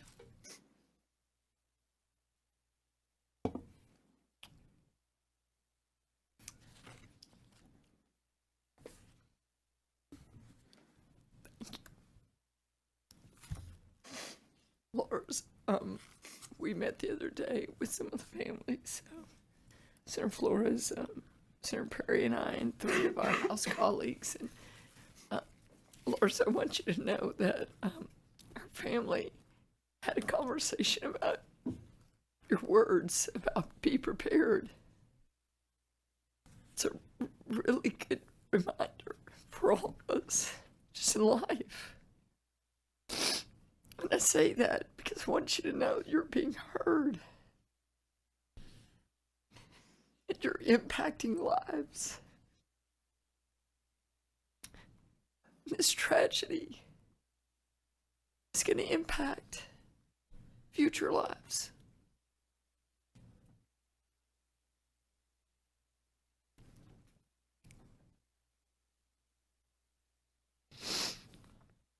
My chief of staff said to me the other night, I can't unhear their stories.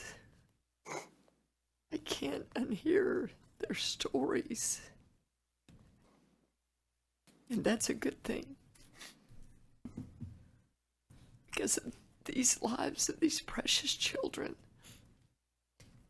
we will never unhear the stories.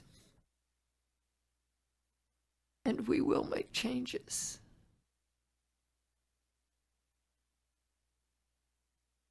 Or, Lacey, Nim and Blair in the back of the room, I know I called y'all so many times about Virginia and just trying to find her.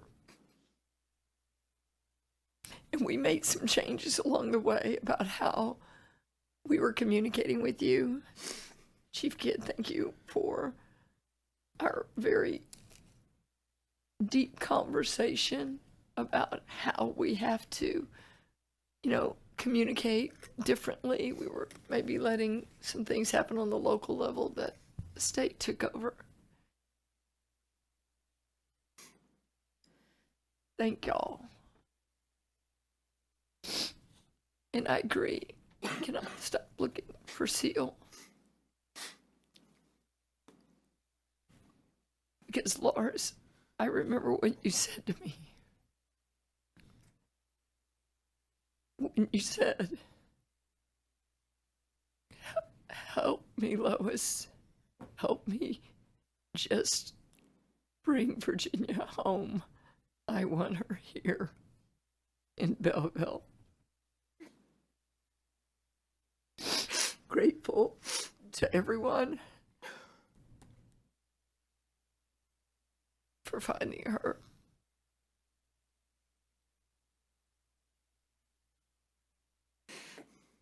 Thank you, all of you, for telling your story. Thank you. Because as Senator Bittencourt said, we will carry this forward. And you're right. I wrote down those quotes.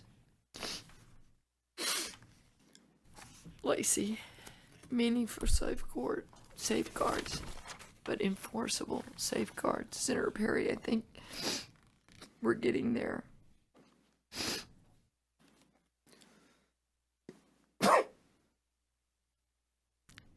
No reason that camps can't be fun and safe. Thank you all. Thank you, Senator. Thank you. Members, any other questions? Thank you all for your testimony, sharing that with us. At this time, we'll call up panel 4. Chair calls Brant Dillon, Ryan DeWitt, Ben Landry, and Matthew Childress. Brant Dillon, Ryan DeWitt, Ben Landry, and Matthew Childress.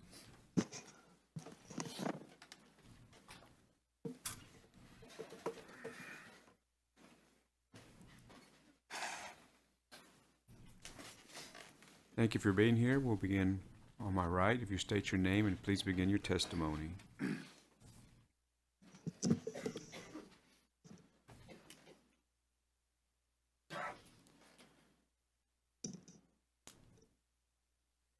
My name is Brant Dillon. I'm the father of Lucy Dillon from Houston, Texas. Thank you, committee chairman, committee members, for allowing me to be here today to share a small part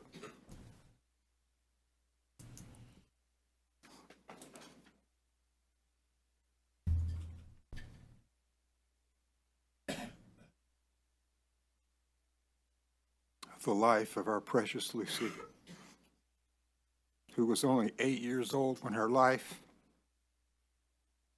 was needlessly taken. Our world has been shattered by a tragedy that was 100% preventable. Every plan for our future, every dream that included her, has been destroyed by unsafe facilities, inadequate preparation, failed planning, and poor execution. Lucy was a straight A student. She excelled in school, was in gifted and talented classes, and even skipped a math grade.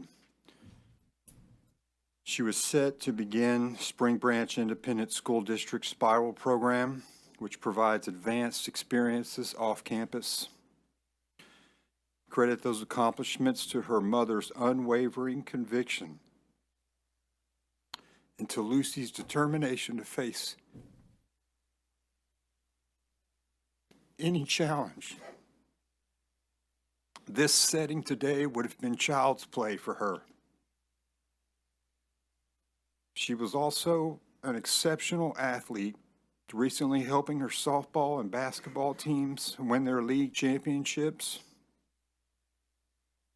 I had the privilege and honor of coaching her and her friends since she was 4 years old. While she loved to win, the joy of her victories was often balanced by the compassion she felt for the losing team. She was kind, she was a leader, she was gritty, and she always gave 100% effort. Her younger sister, Charlie, was not a very good sleeper, and the way the responsibilities of the house took shape, I put Lucy down 9 out of every 10 nights for her whole life.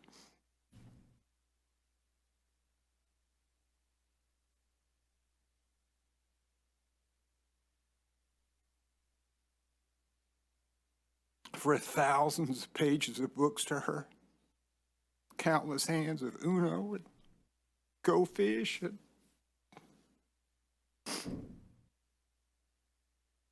she was my best friend.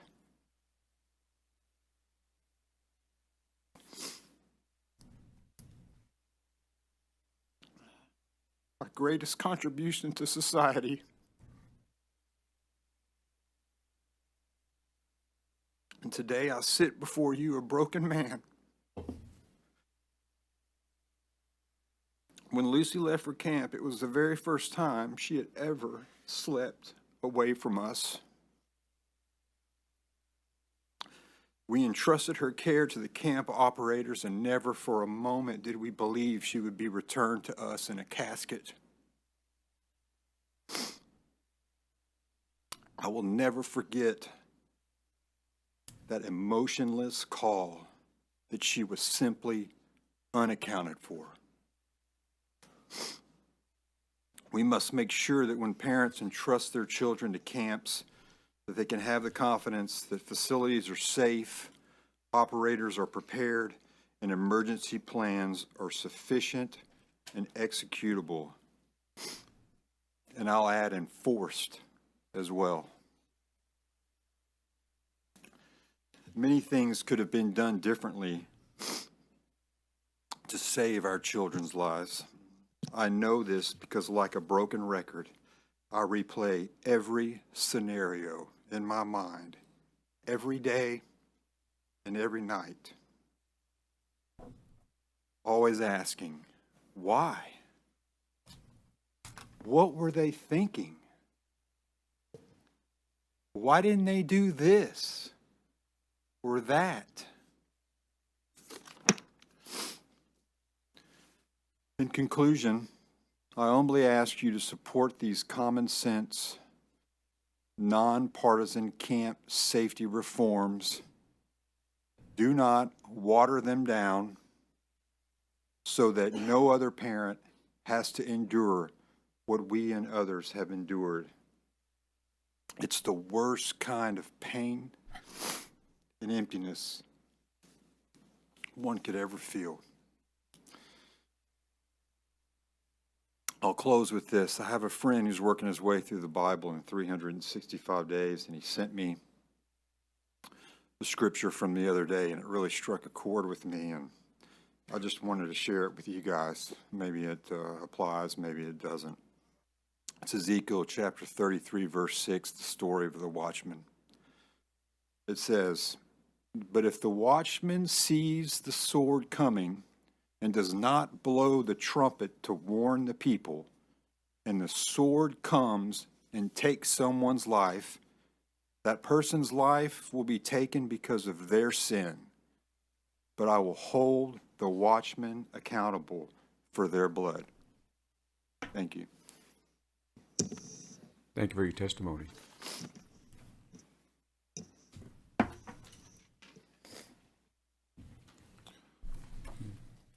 Good morning, Chairman Perry and members of the Senate Select Committee on Disaster Preparedness and Flooding. Thank you for allowing us to speak our hearts and minds today. As you've seen over the last couple of hours, this is impossibly difficult for this group to get up and do. We're doing it for our daughters, but it is not lost on us how difficult this is for you as well to hear this, knowing that you are parents and grandparents. We recognize how valuable your time is and are humbled by your willingness to share it with us today.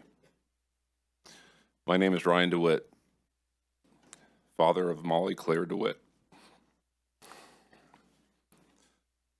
I'm here before half of this, but I want to correct you and say it's hundreds of children. My oldest daughter was in rec hall on the second floor catwalk, water at her ankles. This is a child who has been through the ringer with weather events prior to this, was in therapy for them for a year.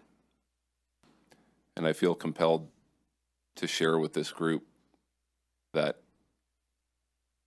in the terror of that night, when she was on the catwalk with 100+ other girls, Annie, Molly's older sister, who was terrified of weather, found it within herself to lead her cabin in song and prayer in the face of what just months prior would have brought her to her knees.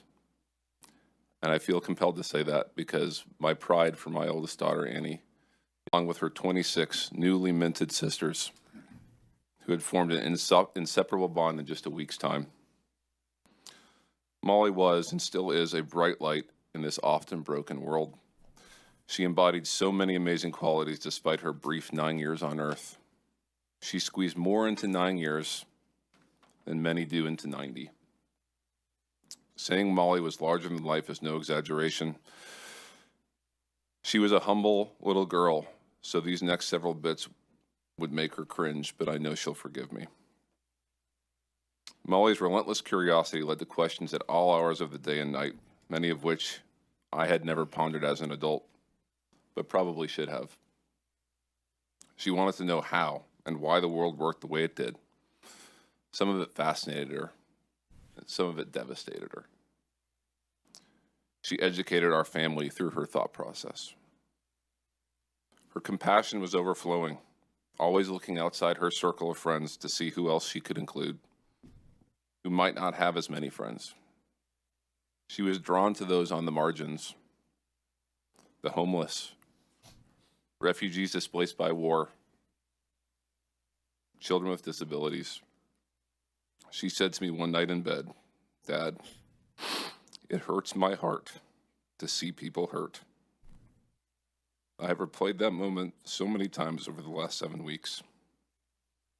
Her generosity followed her compassion, often coming home from school and asking if we could buy things on Amazon for students that couldn't afford what we could.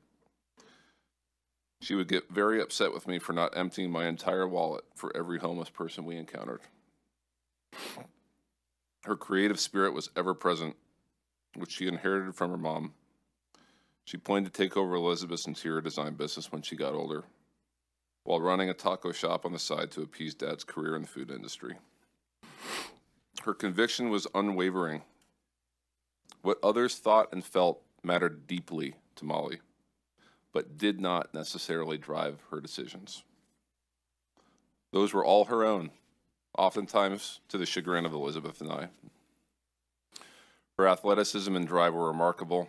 A talented soccer player from an early age, she didn't understand giving less than 100% of the time. It just didn't register as an option for her. That was evident in everything she did. Her faith in God was deep and unwavering, which Elizabeth and I always emphasized as important, but something that she took to another level all on her own.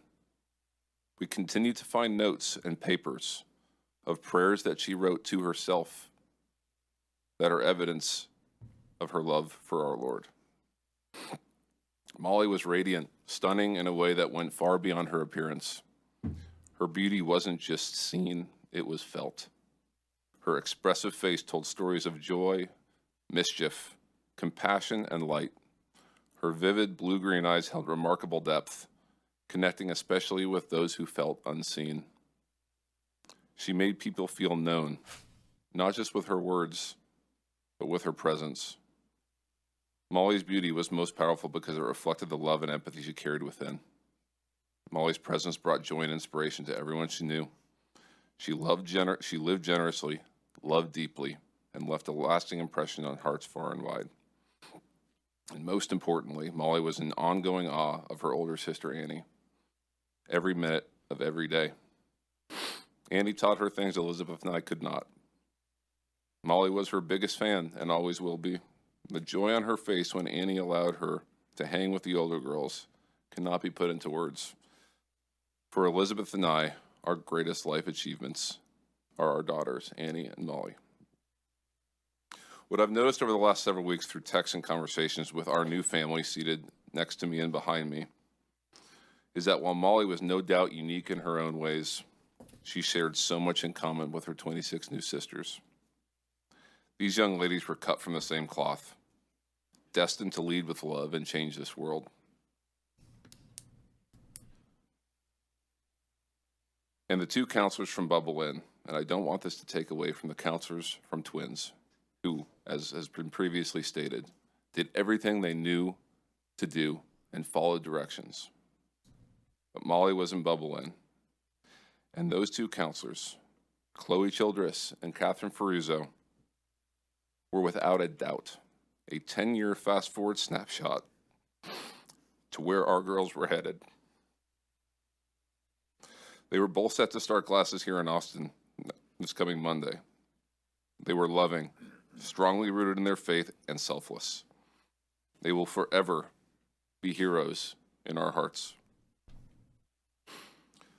When we dropped Molly off at camp, Annie had been for the last 3 years, and on the ride there, she kept on saying, and looking at the clock, she knew she was getting dropped at 10 a.m., she kept on saying, "Oh, only 45 minutes till I don't see you guys for a month.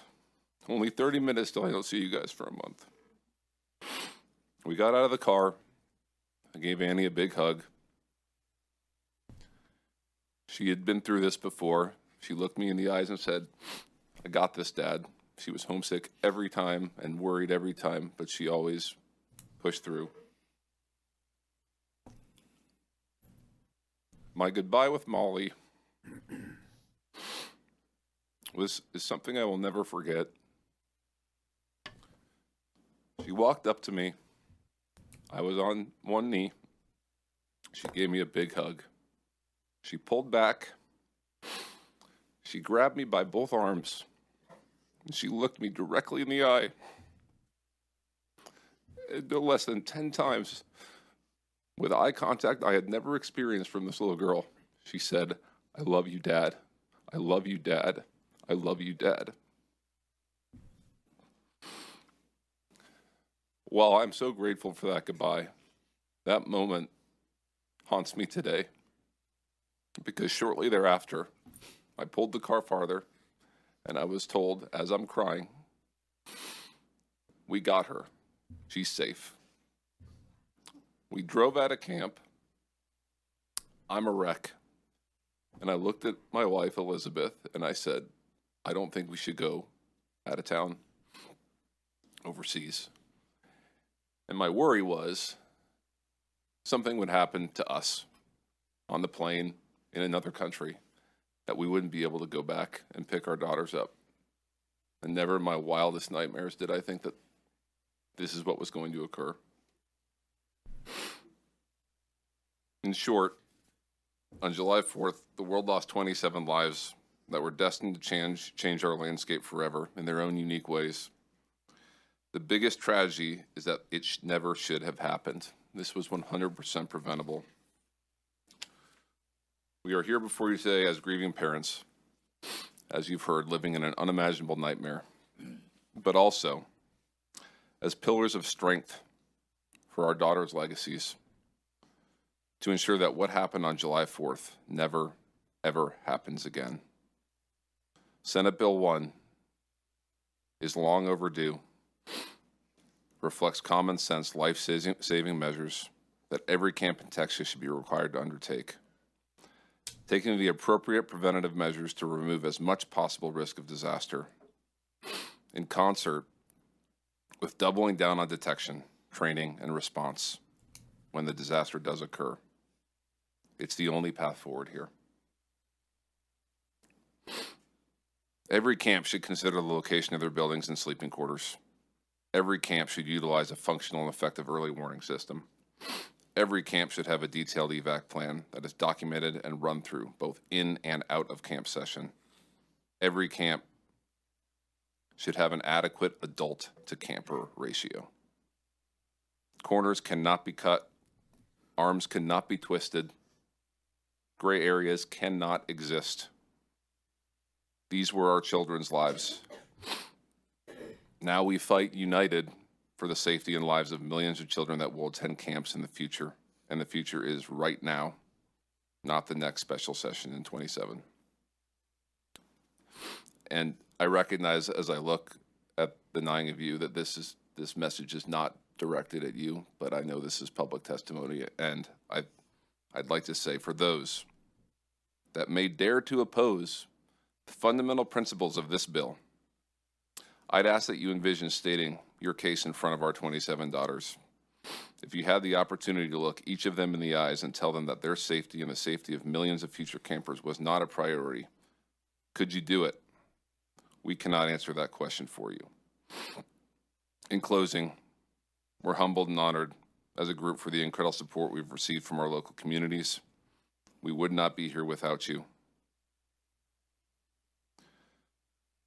I drew some inspiration from a quote that Governor Abbott uttered during his own personal story of overcoming a life-altering accident. He said, "Our lives are not defined by our challenges, but by how we respond to them." This is our response. We implore you to join us in that response. Do not waver. Do not hesitate. As Molly would say, let's give 100% effort, 100% of the time. Let's make these 27 amazing girls proud of the way we respond. Thank you very much for your time. Thank you for your testimony. Please proceed, state your name. Thank you, Senators, for hosting us today and letting us share our experiences with you. My name's Ben Landry. I'm Laney Landry's proud father. Laney was killed on the July 4th floods on the banks of the Guadalupe River. Laney left behind her loving mother, Natalie, me, her father, her brothers, Daniel and Luke, grandparents, teachers, coaches, family, and many, many friends. Lainey was the caboose of our family. She was our third child, and she was the sweet, loving daughter that Natalie and myself wanted so badly. She made our family whole, but more importantly, she softened out the edges of myself and my boys. She made me the man, the husband, and the father I am today. She truly changed our lives and made us better people. She was the best friend to Daniel and Luke, a great playmate, a great friend to everybody around her, and a kind, caring child. Like you've heard from all of these people, these girls were amazing. And they brought the best out of people around them. And they truly lifted people up to be better. The loss of Lainey has devastated our community and left a hole in our family. While we're full of grief and sadness, we are comforted that she's in heaven with Jesus and that she will lift us up and that she'll lift all of our community up. And so we'll be able to find peace and happiness again. Lainey and the other 26 girls that died at Camp Mystic that night have given our families the strength and focus to fight for these changes. It's clear that the status quo did not work, and important safety standards must be imposed in the camping industry, just as they are in schools, daycares, and industrial, commercial, and manufacturing sites. No emergency plans and no evacuation training is not acceptable. There is not an industry I know that would allow this. I've coached lots of my kids' teams, and I've always told them I will never put you in a position to fail. All of these girls were put in a position to fail. They were told their directions were to fail, and that's what happened that night. These children were put to sleep in a floodplain with no plan for a flood. This must be changed now so this does not happen again. This is an event that was preventable and was caused by years of neglect, ego, and complacency. Never again should these words be used to describe the children's camps in Texas. Our families are welded together in this awful event. We are not here to ask that you take our grief away. The grief represents the everlasting love that we have for our girls. We are asking that you pass this legislation to give us the comfort and hope that this does not happen to another family. They did not, so they don't have to deal with and live through this grief and pain. I want to thank you all for having us today and working to pass this legislation. And I want to give a special thanks to the Texas communities and communities all across the country that have supported us and prayed for us. In particular, I want to thank the St. Michael's and St. Teresa church and school communities in Houston, the SBMSA and Post Oak families, and all the close families and friends that have loved and cared for us.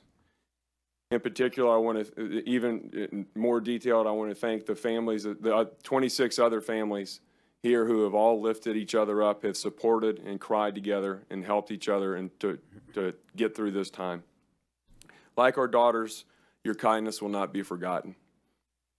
Senators, we ask you to pass this bill to make sure that this doesn't happen again.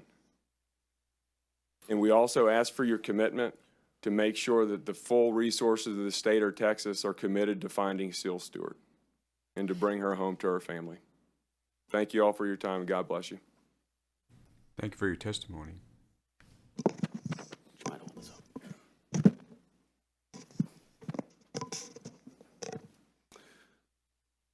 So thank you, Ben. So I'm Matthew Childress, and I'm honored to be the father of a hero, Chloe Madeline Childress. I am the caboose today, so I'll be the final one that you'll be hearing from and the final one that will torture you with these stories. But I want you to remember there are many more that did not testify. And these are the realities that we will live with the rest of our lives. As you said, Senator Kolkhorst, don't unhear them. We need you to remember them. We need you to be tortured by them, because we are every single day. We also need you to appreciate this is not just 6 weeks of grief that we've been going through. This is 3 weeks of unprecedented coordination and unity of these 26 families for these 27 girls to effect positive change, to figure out this 4-dimensional puzzle for positive change in the future. So on behalf of Heavens 27, thank you. Thank you for taking the time, the effort, the support for camp reform. Thank you, committee members, Chairman Perry, and all of the co-authors of SB 1. And also to the state leadership, the governor, lieutenant governor, and the speaker. And I also want to thank the camps that have been reaching out for meaningful change and alignment. That's meant very, very much. And I also am very sorry, and I want to offer all of my condolences to all those others that lost their lives, not just at Mystic, but this horrific accident, all 138, plus the continued support for the search for SEAL. So this is my daughter. Let's make sure it's up. Is it up? Yeah, this is my daughter, Chloe. Chloe was 18 when she was killed. This is a grown woman. She is survived by her brother, Jack, 15, who started his sophomore year today at the Kincaid School in Houston, Texas. My wife, Wendy, wishes she could be here, but she wants to ensure he is launched into a normal school starting day and is there to support him for that. So one of my nicknames for Chloe was that she was my hero. For all that she had accomplished, I was so proud of the independent woman she had become and all that she had to come in the future. Not to mention she was just a better human than me. She was one of the counselors, along with Catherine Ferruzzo, in the Bubble Inn cabin where all lives were lost. As others have testified, we tried our best to not think about the horror, the terror, and the fear that happened in that cabin that night. 14 girls scrambling for their lives because they did what they were told to do. But as we fast forward, it does turn out that Chloe was not just my hero, but she was an actual hero. Chloe and Catherine both died as heroes trying to save all those sweet little girls. Chloe's from Houston. She graduated from the Kincaid School as a cheerleader, cross-country runner, and a lover of music. She was to attend the University of Texas to study pre-med and to ultimately become a doctor.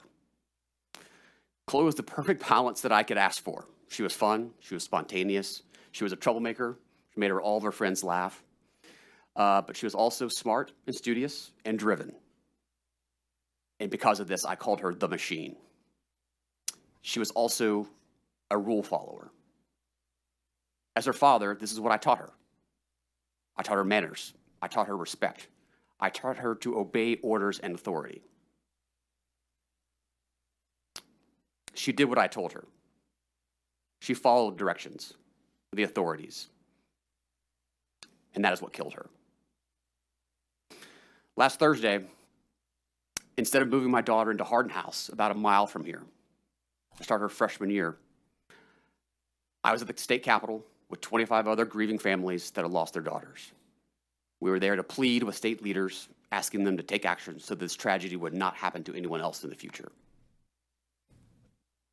So there are over 1,000 camps operating in the state of Texas with deep history, roots, and impact across the social fabric of our state.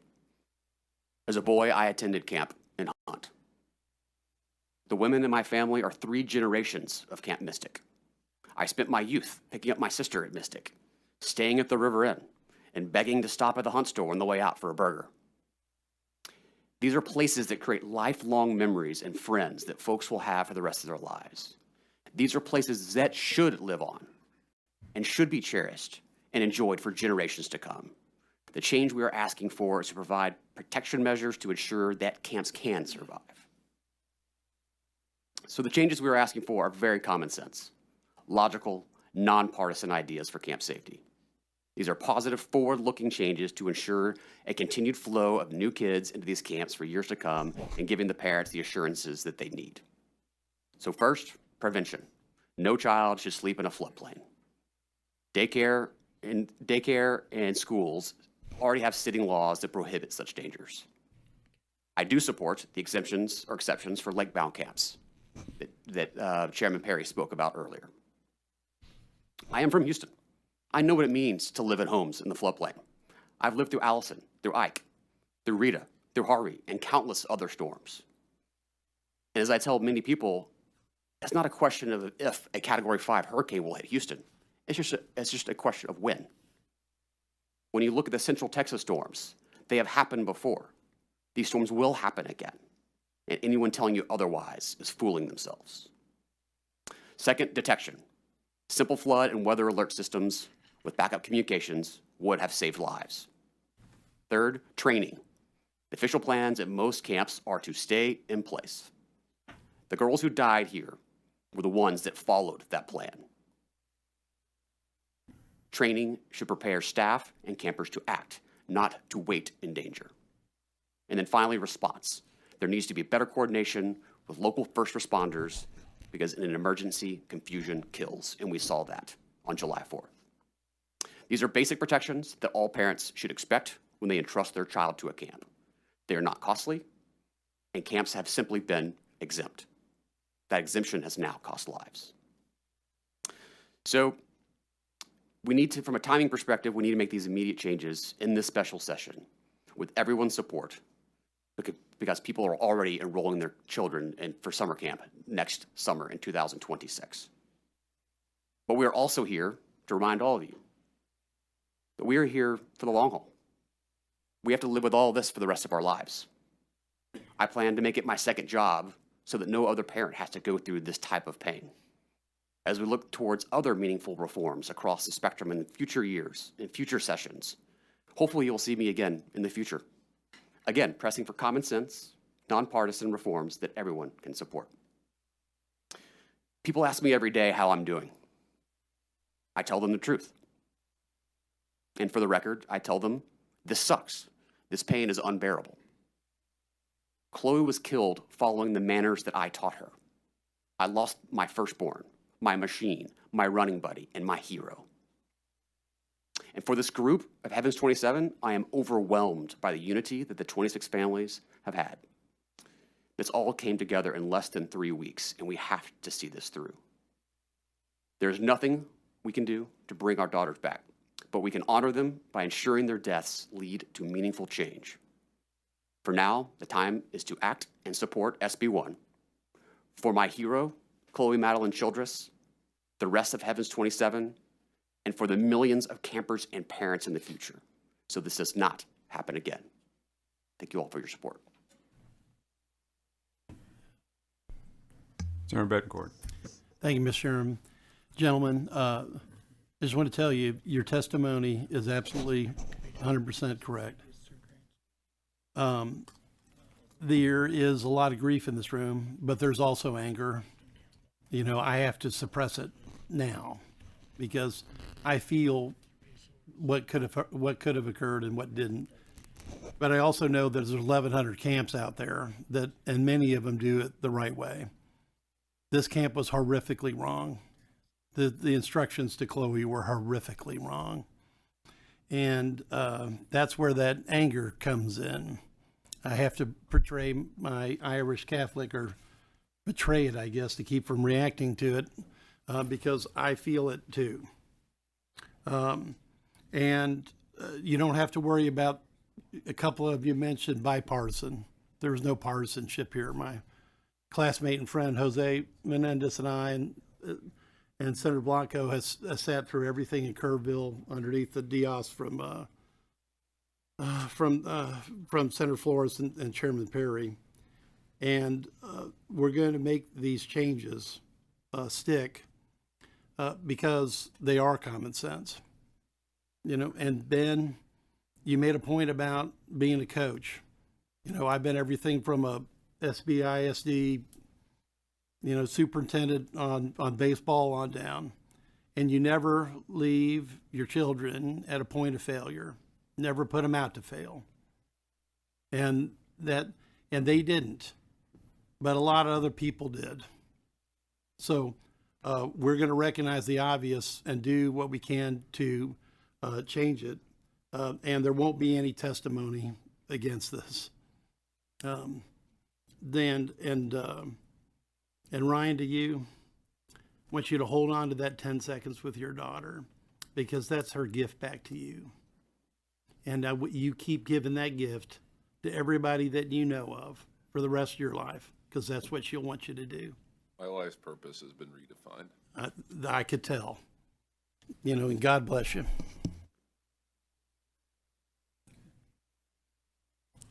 Thank you for your testimony, and we appreciate you being here. Are there any other members of a child lost at Camp Mystic who wishes to testify? Seeing and hearing none, members, that concludes the testimony we will hear from the families today. I would like to thank every family member for testifying here today. I know it was extremely difficult, but your time was very well spent. Members, just kind of an FYI, this was seventh time for a lot of these families to have this conversation, both with members and legislatures and other groups. So I can only imagine how you relive it that 7 times. So I do appreciate you be willing to tell the story. All right. At this time, the chair calls up our final panel, which includes a resource witness from Department of State Health Services and some camp operators. The chair calls Adam Buck from the Department of State Health Services. Adam Buck. John Robertson from Camp Longhorn. John Robertson. Scott Fineski from Camp La Junta. And Randall Daly, Texas Association of Campground Owners. You come forward, please. Mr. Chair, I have kind of a comment. It's not meant to. Senator Perry. I looked down the list of those that are testifying from the camp groups, and I'm not going to tell you how to register, but I would suggest that an ON is not supporting a bill. So you better have and better get ready for some hard questions for an on the bill. That is really not, I think, going to be well received. So you can choose to register that way. You can choose to register against it or for it. But I think members are going to want to know why you can't support common sense legislation. So that's y'all's call, y'all's prerogative, and y'all's privilege, and I'm not going to beat you up with it. I can't say the same for every member on this legislative panel. So as you go through this, if you want to make your change, it's a good time to state on the front end that I have switched it from on to support. If you choose not to, the members will do what the members need to do. I appreciate that. Thank you, Mr. Chairman. I'll begin on my right. If you state your name, who you represent, and your position on the bill, and proceed. My name is Randall Daly, and I'm representing the Texas Association of Campground Owners and myself as a campground owner, and we are for this bill, and we support this bill and happy to help in any way that we can, and thank you very much for your work on this bill. My name is Scott Fineski, and I'm testifying on behalf of Camp La Junta in support of Senate Bill 1. Thank you. And John Robertson from Camp Longhorn. Again, as my compadres here say, we support this legislation. You're currently registered as on, so you want us to change that? That you is- support? That is correct. We wish to change the registration from on to in support. Yes, please. Thank you. So noted. Chairman Perry, members of the committee, I'm Adam Book. I am the Associate Deputy Commissioner for the Consumer Protection Division of the Department of State Health Services. I'm here to provide some information about our youth camp licensing and inspection program. Senator Perry. So questions for dishes just specifically. First of all, I'm going to kind of give you a lifeline here. So I want your colleagues in dishes to take heed here today. We are asking dishes to step up, step out, and do more things than they've been asked to do. I sit on finance. I'm not naive to assume you're going to get this done today with existing resource. Yes, sir. So before we get out of this building in the next week, it is absolutely, and I cannot stress this enough because I do this with every agency, and very seldom do agencies take advantage. Within reason, I want an inventory of personnel needed to implement, enforce, and inspect before next camping season, and I remind you that starts before the next session. Yes, sir. So I need a very detailed map of what is available today and what you will need to make sure these provisions are implemented and inspected. And that is on y'all, because I don't live in your world, but I also recognize not all of this is free. So take that to heart, and I hope your folks are listening. And I would expect that information to be available before we leave this week, because we have a protocol on how we get hearings done. So please take that to heart. Secondly, specifically, and we're not going to relive history and whys and why nots forever, but I want to clearly understand what is supposed to be being done today. My understanding is Camp Mystic passed with a 100% rating 2 days prior to. So what was being inspected at these camps today? What was supposed to be that wasn't? So give us kind of a general framework and then hone in on how can a facility 2 days before an event like this be a 100% rating? It may be on the legislature that we did not give you the prescripts necessary to force the inspections as they were, but we're fixing that today. But give us as a members, and I'm sure there'll be other questions, but I want you to make sure that I will put it this way. If another event happens after April of 26, and I hear the word, we didn't have the manpower, the resources to do it, as someone said earlier about watchmen, it is incumbent upon us to accept the role as watchmen, but when we implement it, that role transfers to y'all. Thank you. Yes, sir. Thank you. Senator Kokhorst. Give us the big umbrella. Okay. Thank you, Chairman Perry. First of all, I want to say that we do have a cost estimate based on the initial SB1, and we will modify that based on your modifications that you announced this morning. DSHS. I wanted to say before you got started, to your, thank you for recognizing me. Before we get started, and that estimate is important. Mm-hmm. And I know that there would be, there is an ability to do an RTE, a request to exceed. I'm not sure how the Lieutenant Governor and Senator Huffman want to do this, whether it's included and domiciled within SB, I think it is now 5, or again, we're on a 30-day timeline, but we get RTEs from y'all all the time, not just dishes, but agencies. And so this would be something that could fit in there, I do believe, on an RTE. But it needs to be, as Senator Perry said, I would use the word robust, complete. Okay? For sure. Yes, Thank you. Thank you. Any other things, Senator Perry? Members, any questions for the panel? So I want dishes to go through existing framework.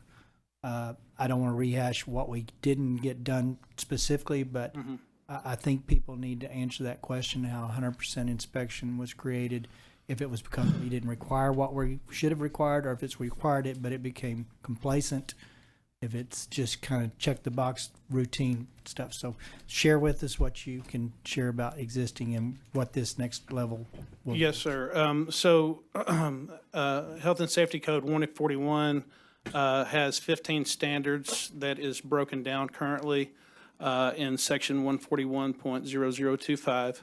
And we basically have identified 86 inspection criteria from those 15 standards that we do go inspect. I believe the things that we do in terms of inspections are verifying the records are appropriate. We've verified that they have an emergency plan. Our staff, we aren't the organization that approves those emergency plans, but we do verify that they meet certain criteria, such as, to be implemented in the case of a disaster, serious accident, epidemic, or fatality. We verify that they have a copy of the plan, that it covers those specific event types, that it's posted in the buildings, all the structures within the camp, that camp staff and volunteers are aware of the plan. I understand that we do some interviews of a select amount of staff to verify, about the emergency plan. And then documentation in the office that each member is trained and properly qualified to be there with the kids. One of the things that we do verify is the, supervisor to camper ratio. So we need 1 supervisor to 10 campers.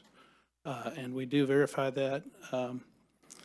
Are there other specific questions that you have? That's a very broad overview of the top things. There are 86 inspection criteria that we look at, though, so I just touched on a few there. So in earlier testimonies in Kerrville, and it was a gentleman that was familiar with camp businesses and had actually worked on site with many of the camps.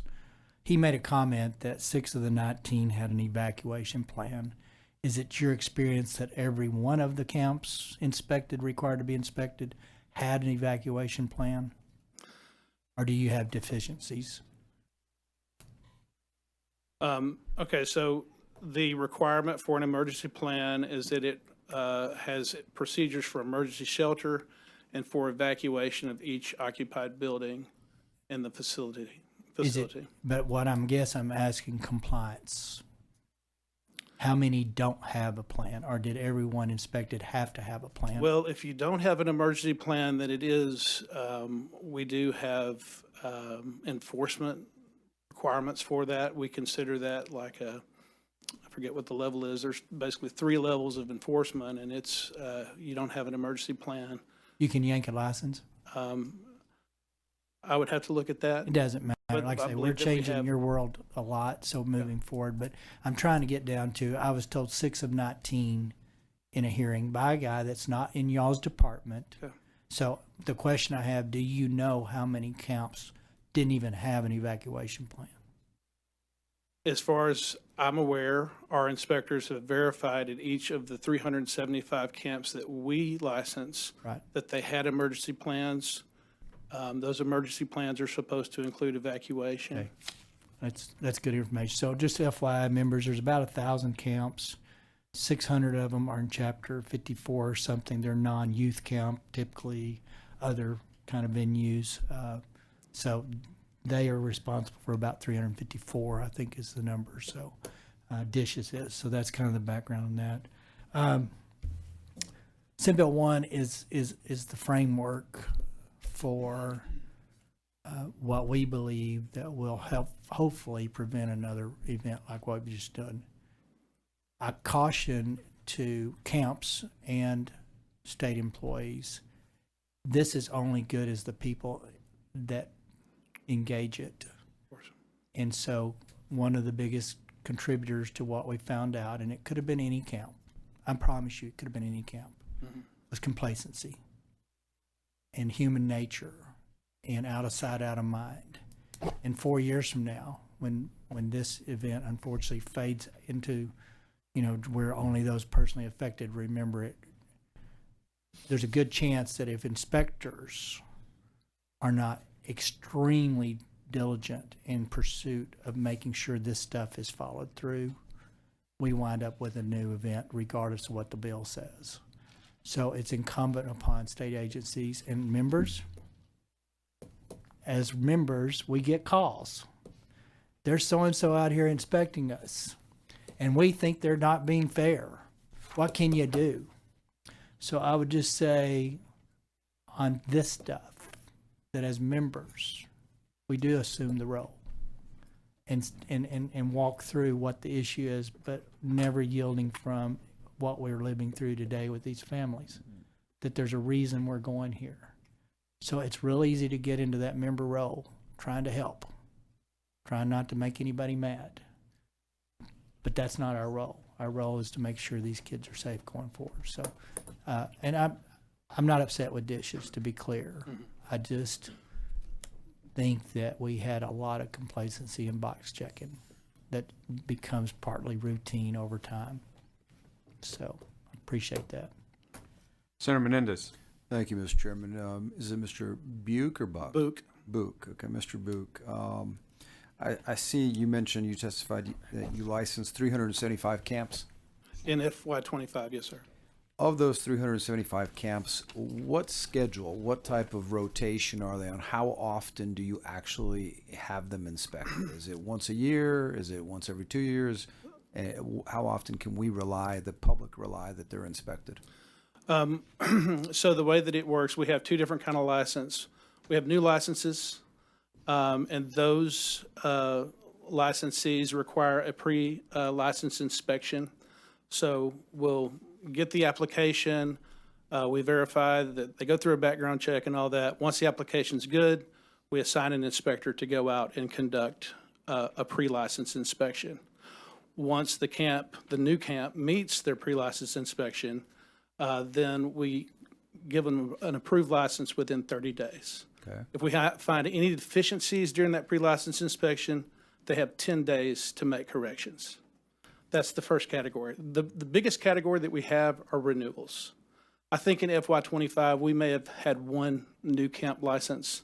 The year before that, we may have had 3. So most of them are renewals, and the renewal applications also get a background check when they send those in. If there's any changes, our staff will communicate with them to make sure that we understand what's changed and, the application is correct.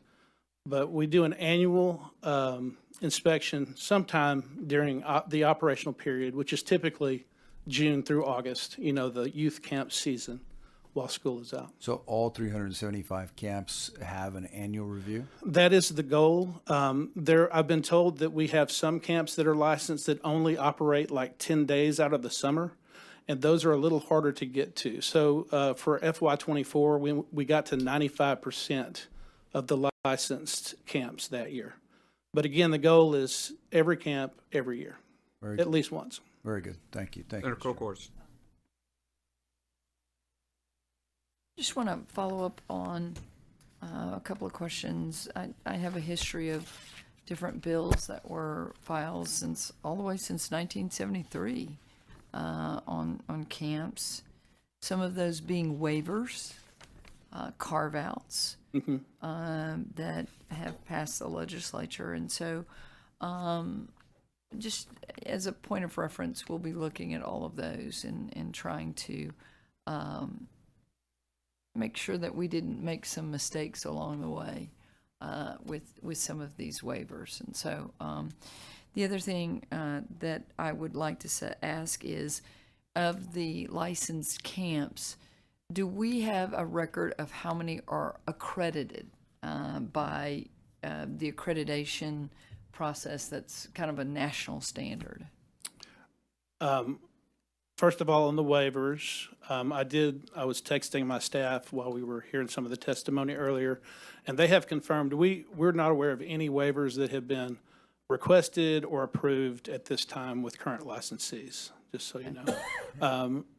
The second question, what was the second question? It was about accreditation. Accreditation, I have heard about certain camps that are accredited. I don't have that number right now, but we can certainly get that back to you, Senator Booker. Thank you.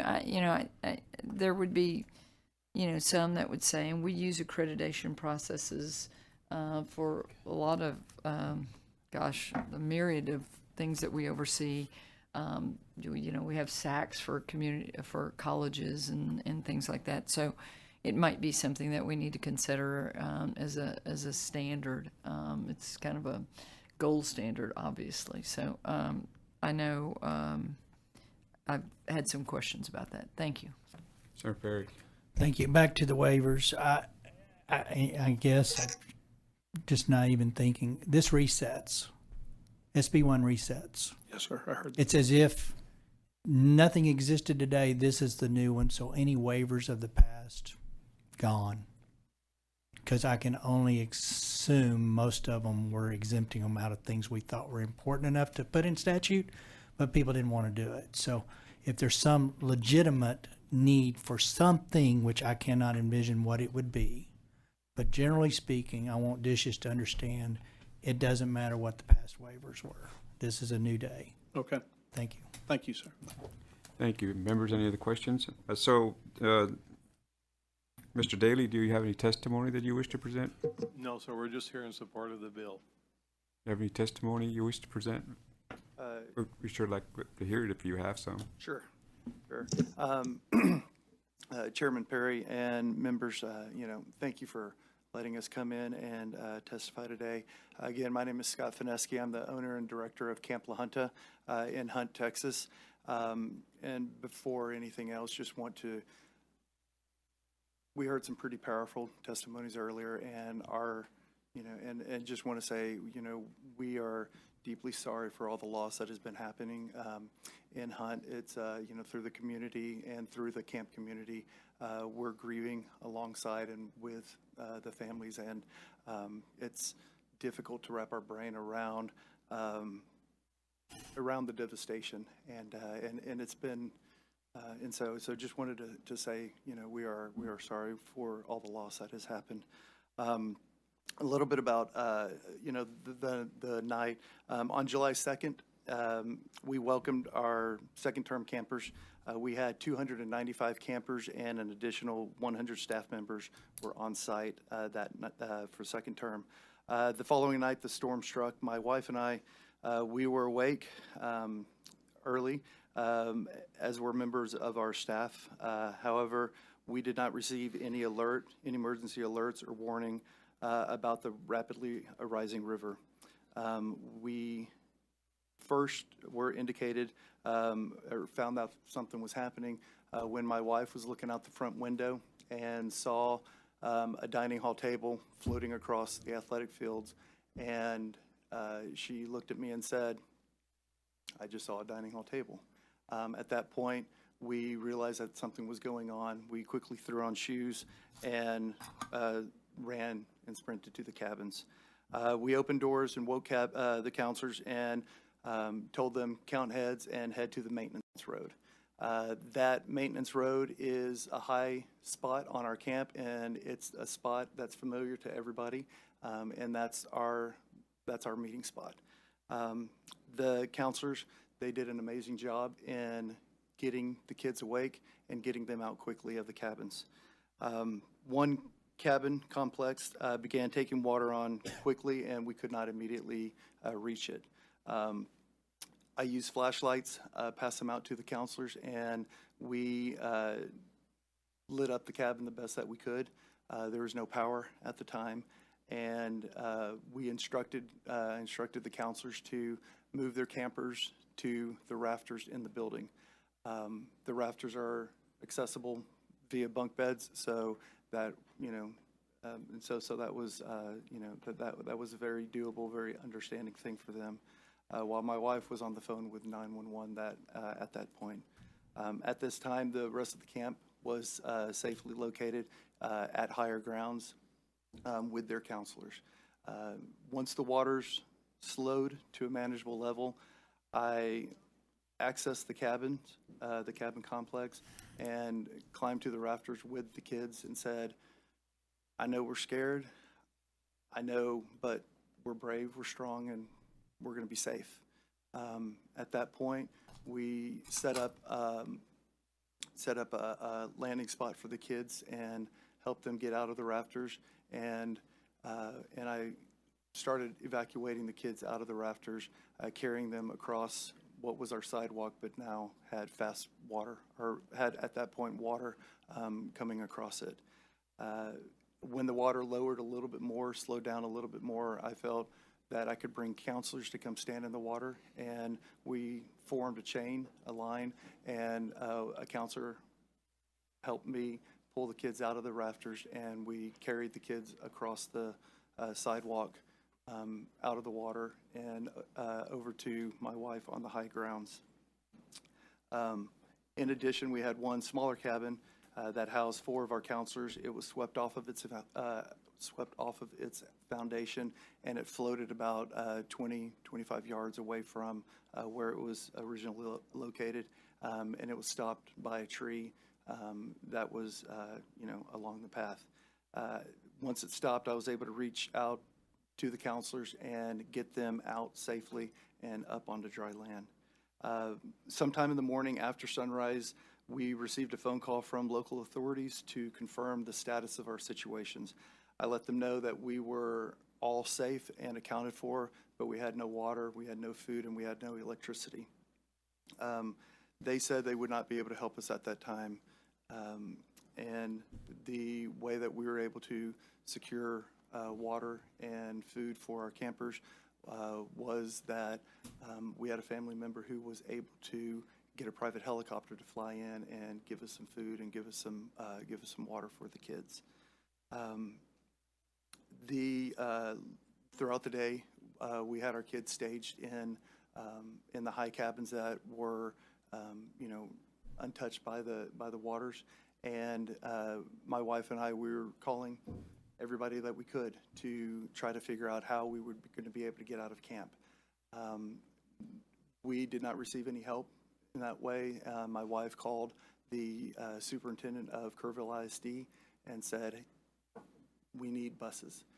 He said, give me an hour and a half. And he sent school buses out, and when in communication with the local fire chief in Hunt, we determined when the water was going to be low enough that the low water crossings were going to be passable, and he had buses waiting. And when they opened up the bridges, they were one of the first vehicles to get across.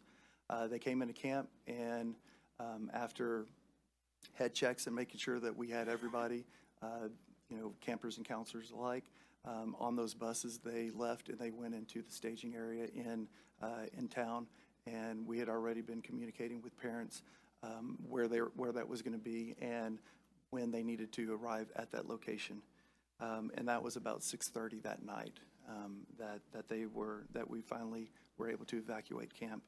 In the history of Camp La Junta, we've never witnessed flooding at this level. The river exceeded our previous high water mark, by a large amount. And while we cannot go back in history, while we cannot go and change what happened in the events, we're committed at Camp La Junta, and a lot of the camps in the Hill Country are committed to moving forward and continuing to, provide camping programs in a better, stronger, safer way than previous. And with SB1, we feel that this is going to help us out. And so, thank you guys for your diligent and quick work on this. Senator Perry. I just want to say, you're one of the ones that we had this conversation. You call it blessed, and it is truly blessed that your wife got up and saw something at that point. But here's the thing I would tell you. You were decisive. And although it may not have fit the wheelhouse of SB1, you had a plan. You knew what maintenance road meant, and so did all your folks. So on that account, I appreciate the fact that you were there as the owner, first of all, kind of in the mix, right? But you also responded with decisive action because you had made sure everybody knew what maintenance road meant. Just something as simple as, here's what you do. When you hear it, you head to the higher ground. So on that front, you're to be recommended, but mainly appreciated for that. You had the vision and the wherewithal to know we need to be prepared. So, but I thank you for that. Senator Bettencourt. Thank you, Mr. Chairman. I think Senator Perry's done a great job pulling this bill together with help from Senator Colkhorst and other members of the committee. I just want to go back, including the flood warning siren bill. Gentlemen, is there anything we're missing at this point? I mean, we're moving it, as Senator Perry said, warp speed to get this done, which is what we need to do. I just want to make sure we're not missing anything obvious. And I do commend you for making that decisive change. The chairman is right. Big difference, because you save lives. Other people made a mistake. Other people tried to go out and have their lawn equipment evacuated to higher ground before they evacuated the kids. And I'm so angry about that. I have to contain that every time I hear this story. Okay. So, but you didn't, and that you're to be commended of, because you saved that crew. You did. Now everybody helped, but you made that fundamental decision. I just want to make sure while we have a chance, if we're missing anything else, because the other camps, a lot of them did the right thing.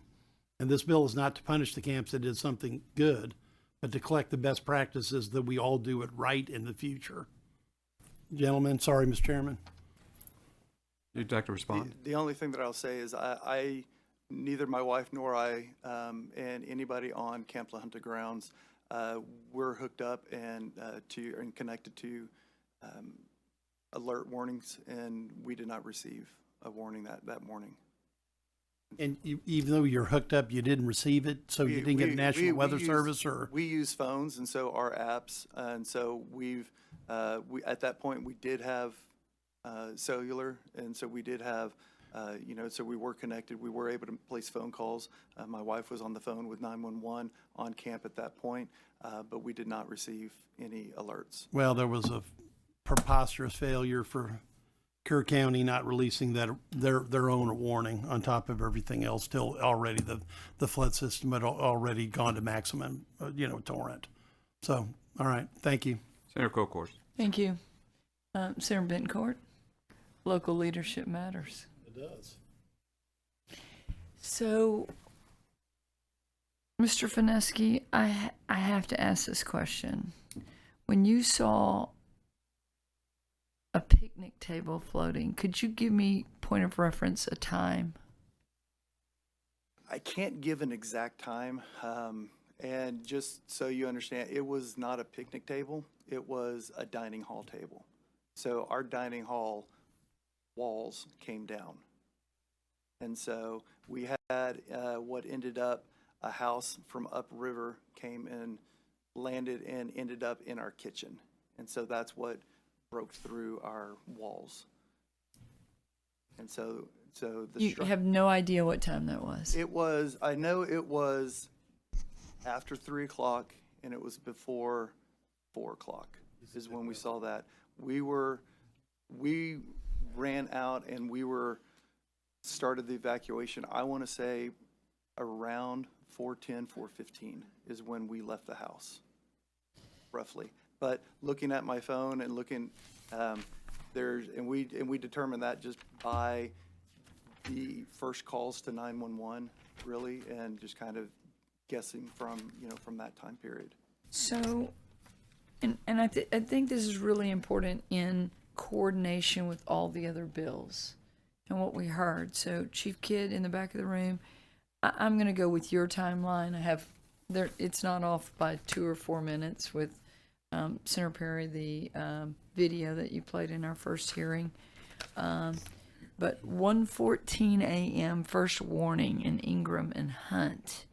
That is a warning. Now, under Senate Bill 1, at that point, you would be evacuating to higher ground. It was 4:23 that the emergency warning went out. In my estimation, it's late. And I've really focused in on, during our hearings, and Senator Perry, excellent panel of meteorologists who have talked about better instrumentation, and this is for decades, between Del Rio and Brownsville, it's 780 miles roughly, that we don't have a weather station, that maybe we should have one in between, and then the instrumentation. So at 1:14 a.m., I have to ask this question. And this is the devil's in the details of how you get that warning. Originally I'd filed Senate Bill 6 of the last special, Senate Bill 60, and it's requiring y'all to monitor weather radios. Chief Kidd, you've talked about the simplicity of yesteryear where you have simple instrumentation that you're listening to. What would you have done at 1:14 a.m. with a warning? And this is for us to better understand Flash Flood Alley. Different than Camp Longhorn. Right. Different geography. And that's really important to understand Flash Flood Alley and the geography, which higher ground, I don't know if at La Junta it's available. It certainly is at Mystic. So what would you have done just for us to understand the implementation of these bills that we're working on? First of all, we would have talked to our security guard. We do have an active security guard at night. Even with the security guard, there was, failure in that point that we spoke with We spoke with them during the night, and there was no warning of rising waters or anything like that coming into camp. If I had received a warning at 1:14 in the morning, I would have gone down. We would have looked at materials. We would have looked at equipment to see what was on the floodplain. And that's the first thing that we would have done. I would have known that campers were not, down in the area. They would not have been down along the riverfront. From where I've seen the water, I would have, that's where we look at our flood lines and of what's coming to camp for. And so I would have, started there, and we would have made sure that our security guard knew about the warning and would have continued to. Would you have evacuated children that are sleeping in a floodplain? We did not have, we only had one cabin in a floodplain, and I would not have evacuated them. I would have had our security guard stationed over and been paying attention in main camp with the idea of looking at rising water. But I would not have evacuated them immediately from at 1:14 in the morning, no. Hindsight's 2020. Right. It's very clear. Exactly. What would you do today? We would definitely evacuate. I mean, definitely I would have, again, talked to our security guard, and we, and had that urgency to be aware of the warnings, to be aware of the situation. But definitely we would have looked at, evacuating, buddying them up in the, in the higher cabins. And we would have done that for sure. So I look back at my notes from Kerrville, and I have to say to the parents, I wrote down on y'all's testimony, and I haven't counted it up, complacency was a very recurring word that I wrote down. Complacency, complacency, complacency. A 67-year-old woman living in Kerr, she'd seen 25 floods in those 67 years. She said complacency by residents. We were complacent. She said 2025 is the new benchmark versus the 1932 benchmark. Her other quote was, Mother Nature humbled us. So now, and you say sidewalks and things, and I'm saying this for every youth camp out there. I'm saying this for every resident who has a property on a river, because I know one of you talked about not just the 27, but I mean, there were 132 people lost in this flood. There is a new benchmark. The older gentleman, Chairman Perry, that testified, who his family had a cabin, his wife's family had a cabin since 1930. He's a mile down from Mystic. He's near you. And he said, 1930, we'd never seen water anywhere near her family's cabin. And something woke him up at about 2:40 a.m.-ish, 2:40, and he said he looked out and he said, oh my gosh, we got to get out of here. Wakes his wife up and you remember this, Senator Menendez? Mm-hmm. And his wife's friend, and says, we've got to get out of here. And when he stepped out of the back door, he said, I stood in water, and he said, we can't get out. And they climbed up in a tree, and the water got to his waist.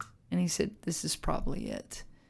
And at that point, it just barely started to recede. So this is a new watermark, right? Right. What will you do, and what changes will you make? Well, I mean, for sure, the emergency planning, when we look at. Pull that microphone a little closer, because I think it's important for all camps and for all campgrounds.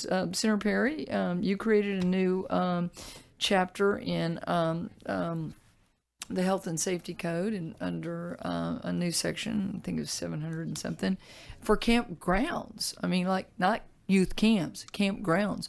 What would you do differently now? What changes are you going to make? So the first ones are going to be obviously the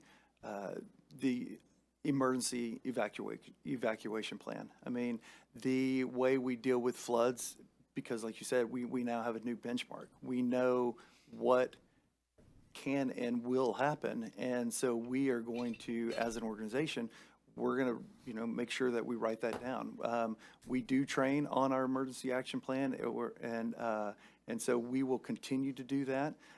We do have, and we will, and we train our kids on the emergency plan as well. On our first night, that's part of our opening night meetings, that the counselors draw attention to that plan.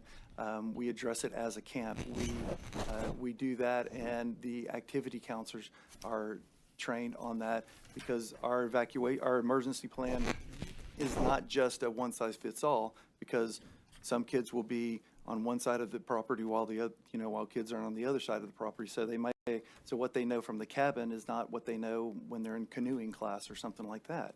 And so we will continue to train, and we're going to be more diligent and just making sure that everybody truly knows our plans, and that is what we're looking at. So in following up what Senator Bentoncourt said is, are we missing something? This is, and I want to say to everybody, this is just the bar. You can do more than what we put in statute. Don't do the least. Right. Do more. Right? Right. And so my wife and I, we have already been asking ourselves, from the 6th, the 6th we were still, trying to figure out what happened. But, after that, we started asking ourselves those questions from a parent point of view of what can we do better? How do we do this? How do we get camp back, better, stronger, and safer? And we kind of narrowed it down, and you guys have hit it with the communications. Communications is key for us. The idea that we can communicate to our counselors without even leaving the cabin or without even leaving the house. So before even we leave, being able to communicate with them was important to us. And so we've been, pursuing that avenue to figure out what kind of communications we can have. We felt we had a great communication system, and it worked for many, many years. And now we found out redundancy is super important. And so we had talked about that, of making sure that we've got our systems, on redundancy, to where we will be able to have a backup power source. We'll be able to have a backup, opportunity to, whether it's, through our repeater walkie-talkie systems over the course of the PA systems, but being able to do that. But that communications is really important to us. Like I said, we had one cabin in the floodplain in the 100-year, and it was near the backside, but it was still there. And we'd already made the decision that cabin's going to be retired. It's not going to be there. And so that is, so as far as what you guys are missing, I think you have a great bill that's being proposed. And I think it will help make sure that everybody's on the same page. And, as far as camping goes, and it will help, it'll help, maintain camps and making sure that they're stronger and safer for many years to come. And I think that what's important, I heard from several parents writing it down, is that they don't want summer camps to go away. They just want them to be safe. Exactly. As Lacey said, safe and fun, but safe first. Be prepared. Be prepared. Mr. Chairman, point of clarification. On the answer, the question I'd asked to the emergency management coordinator was how many of the 19 camps had plans with him. And I think it was 6 that only had plans with him. It was 6 out of 19. Yes. And so I think, I'm not sure how many, if they should have all had plans, but I think that SB1 makes that correction, because I do believe that the local emergency management coordinator, of which Chief Kidd were efforts we learn after every disaster. We're going to do more training and get better on the local level in the response teams and how that works. But those plans do need to be with the local emergency management coordinator so that they can heed these warnings. And again, flash flood alley and how this can happen. Complacency is just the word that I keep hearing. I've written it down so many times from your testimony. So thank you, Mr. Chairman. Senator Schwartner. Thank you, Mr. Chairman. Mr. Fineski, you mentioned several times, I think, that you did not get any warning regarding the flash flood. And we heard testimony that the flash flood warning is distributed, the National Weather Service, through the phone, and your phones were working. So can you tell us why it didn't come on your phone, or did it come on your phone? You had the notifications off for emergency? No. We have we've got a rule that you don't turn notifications off during camp. So we know all of the notifications are there. I have lightning apps, and my lightning apps were working fine, just letting me know that lightning strikes were within. We've got it set for 20 miles radius around us. So my lightning apps were going off, and I knew that and that's one of the reasons why we were awake, because it kept buzzing. It kept buzzing for lightning strikes within 20 miles. But no, I have no reason why that we did not receive any. The flash flood warning that went out at whatever 116 or 113. You did not receive that on your phone. I did no not. No other phone. Your wife's phone. My wife. I know for a fact. My wife and I. other- Neither one of us received that. The other, my other program staff and assistant directors and everyone, all of them said that they did not receive it either. And y'all are all on the same network, We're all on the same network. Which is what? Well, we're all on the same network on camp. My assistant director's there. AT&T, Verizon. We're Verizon. I'm not sure, but we all have different. I mean, there might be a T-Mobile and an AT&T. Not everybody's on Verizon. Yeah, that can certainly be explored as to what happened regarding notifications. I see Nim Kidd shaking his head back there. I know you can kind of trace back what numbers actually receive the actual weather warnings, and so okay, thank you, Senator Menendez. Thank you, Mr. Chairman. A couple of things, Mr. Fineski. You mentioned that were a concern after you.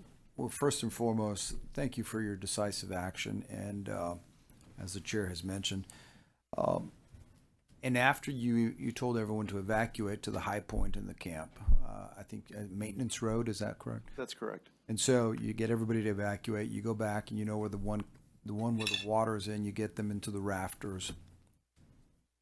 Then you go on to say that the whole time that this is happening, your wife's calling people, looking to see who could help and who can bring things. And At that point, she was calling 911. 911. And so we started calling people to evacuate after we had everybody safe and accounted for, and we had sent first communications out to parents. And that was about what time? I think we sent our first communication out to parents at like 6:58. Okay, so that's 6:50, almost 7 in the morning. Right. So around 7 in the morning, you also testify that you were having trouble trying to get people to come bring you anything, food, water, any way to get to you. And obviously with the low water crossing, it's very difficult to do that, correct? Correct. So it wasn't until later that evening, that I guess it was, you mentioned the Kerrville superintendent, you were able to get in touch with them, and they prepared the buses.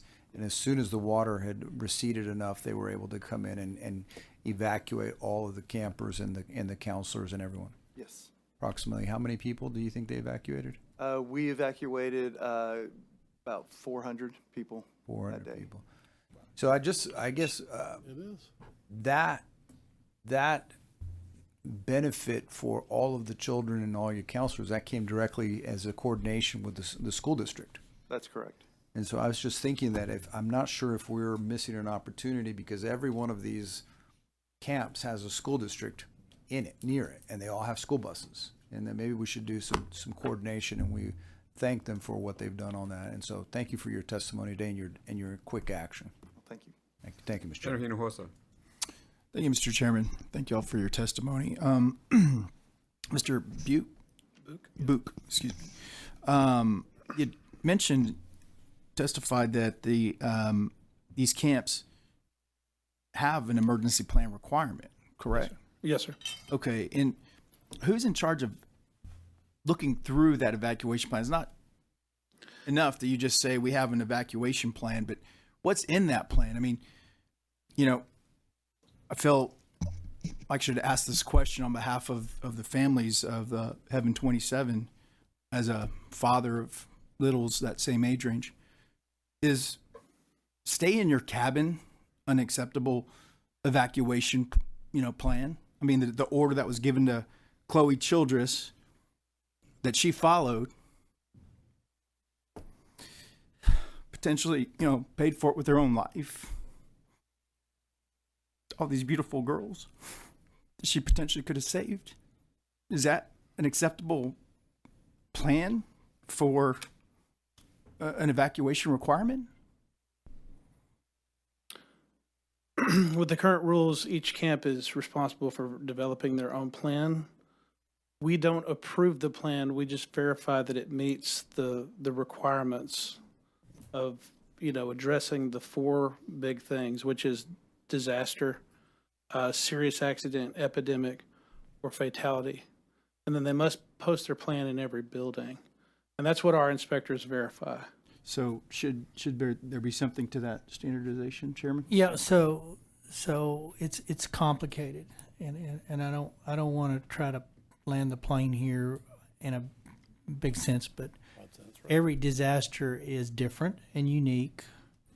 Every campsite is different and unique. Shelter to higher ground is truly, I believe, the best course of action when you have these. That said, you may find yourself, because of where the river is at, that it's more dangerous opening the door or not. That depends on the stage. Hopefully, at flash flood or flood warning level, which is stage 2, the weather guys tell me on average, if there's going to be an emergency flash flood at the end of that day, it's usually 3 hours out. So you've got 3 hours of window to get it the heck out to higher ground potentially.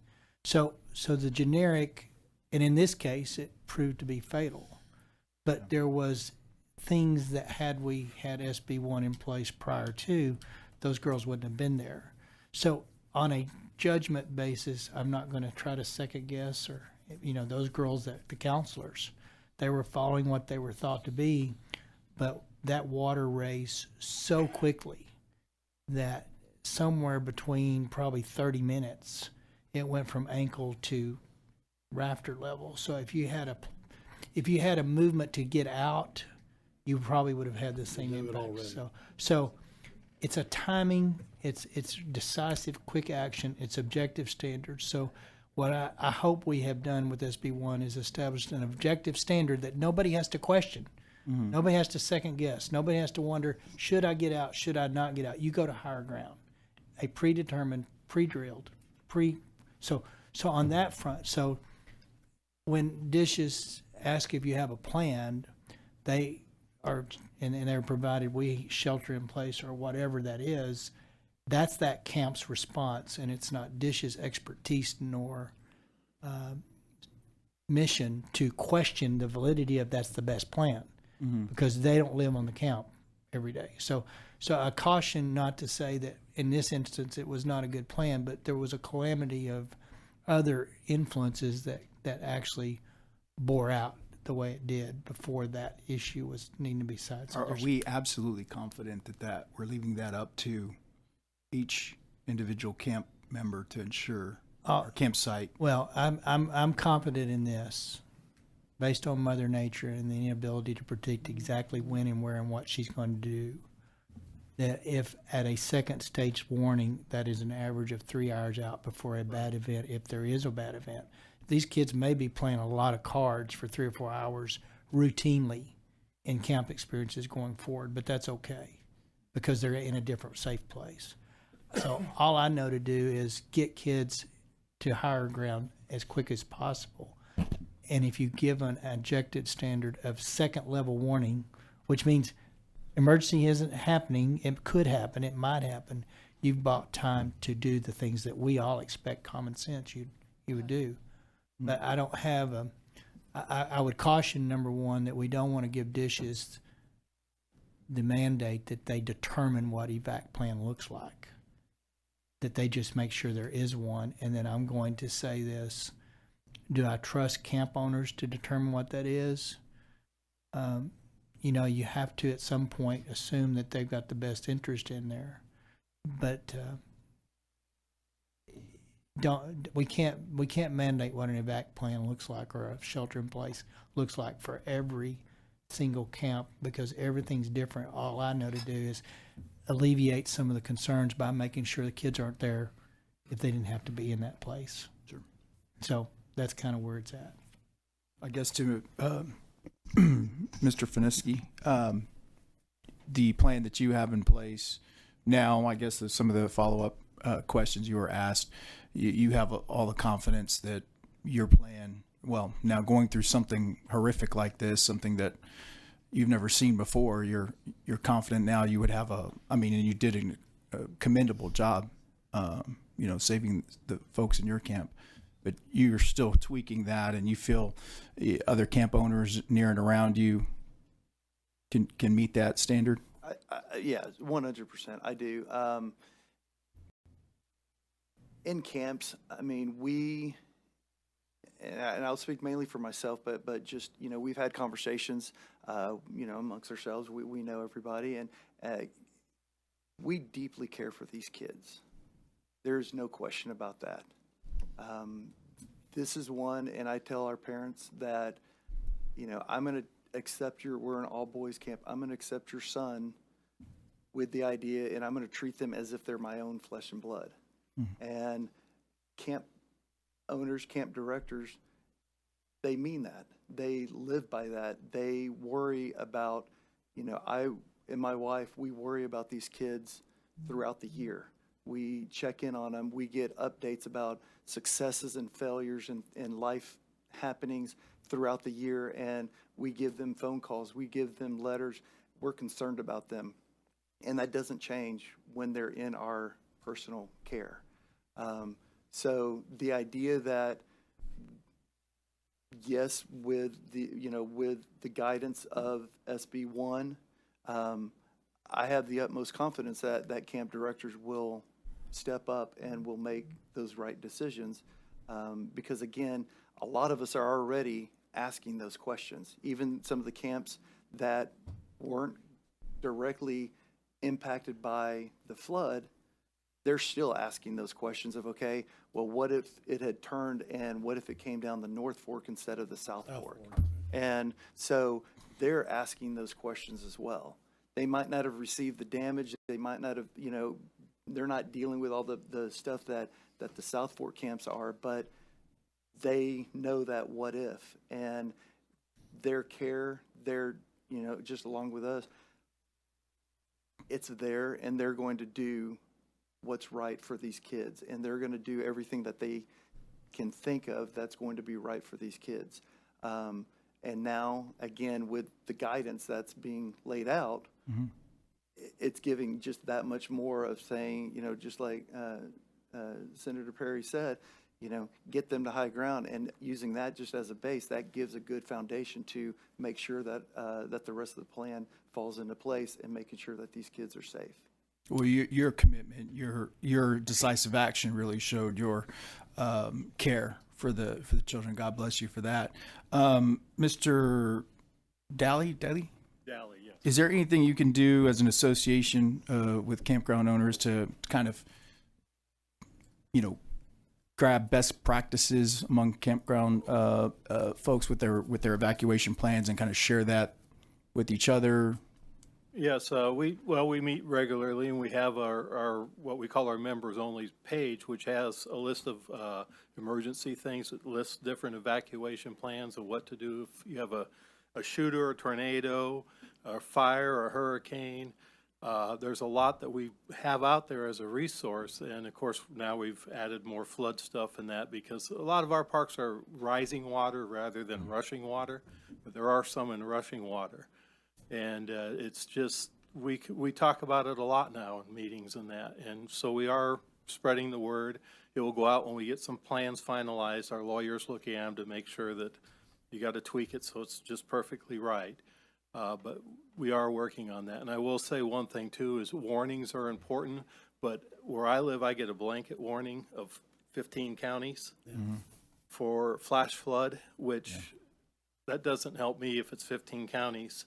I actually went back and looked at my park on the floodplain, and I'm above the 100-year floodplain, but all the roads leading to my park are underwater on the 100-year floodplain. So that made me think, I got to tell my people, you've got to leave at this time if you want to get out, or we're going to be just one happy family in a little island on the lake. Thank you. Senator Blanco. Thank you, Mr. Chairman. Thank you for your testimony. You know, in the military, we would say that our standard operating procedures were written in blood because there was loss of life or injury. So, just to follow up on Senator Hinojosa's question, and I understand that there's no one-size-fits-all because there's just so many different places, but I guess my question is for Mr. Book from Dishes. What does a state agency base its emergency plan on? Is there a gold standard or some kind of basic place you start from as an agency to say these are the minimum requirements? Yes, sir. For youth camps specifically, we have Texas Administrative Code, our rule. It's can't see it, 265-15K, I believe.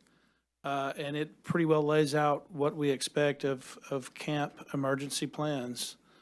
But again, right now it's the camp's responsibility to produce their own plan. And we just verify that it meets those 4 things, that it addresses disaster, serious accident, epidemic, or fatality. Okay. And I guess to those that are in the camps, is that sufficient for you all? Do you all feel comfortable that you have enough guidance or standards to apply to your camps? And speaking for the campgrounds, which is a little different than camps, but we kind of get blended together a little bit. In the bill that is filed, it brings in NFPA 1194, which requires every campground to file a written plan with their emergency coordinator. Now, that plan could cover multiple, depending on where the campground is, but would be the hope that the emergency coordinator would say, no, you need to improve this a little bit, or you need to improve this. And it's kind of like a constantly always evolving plan. Like, I knew I was safe from flooding just because of the elevation and the dam and the lake. I didn't really think about the roads flooding until I looked at it, and then I was like, oh, wow, there's no way out once the roads flood. Will that happen? I think the dam will probably break before that happens, but it just made me aware of, hey, I need to really look at a little bit more. So I've kind of tweaked my plan for my park.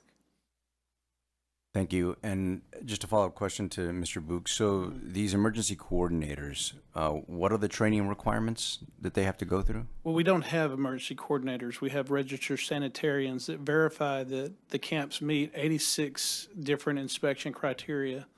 The emergency, the requirement for an emergency plan is just that they have a written plan in place, and we trust that the camps know their camps the best, that they know what it's going to take.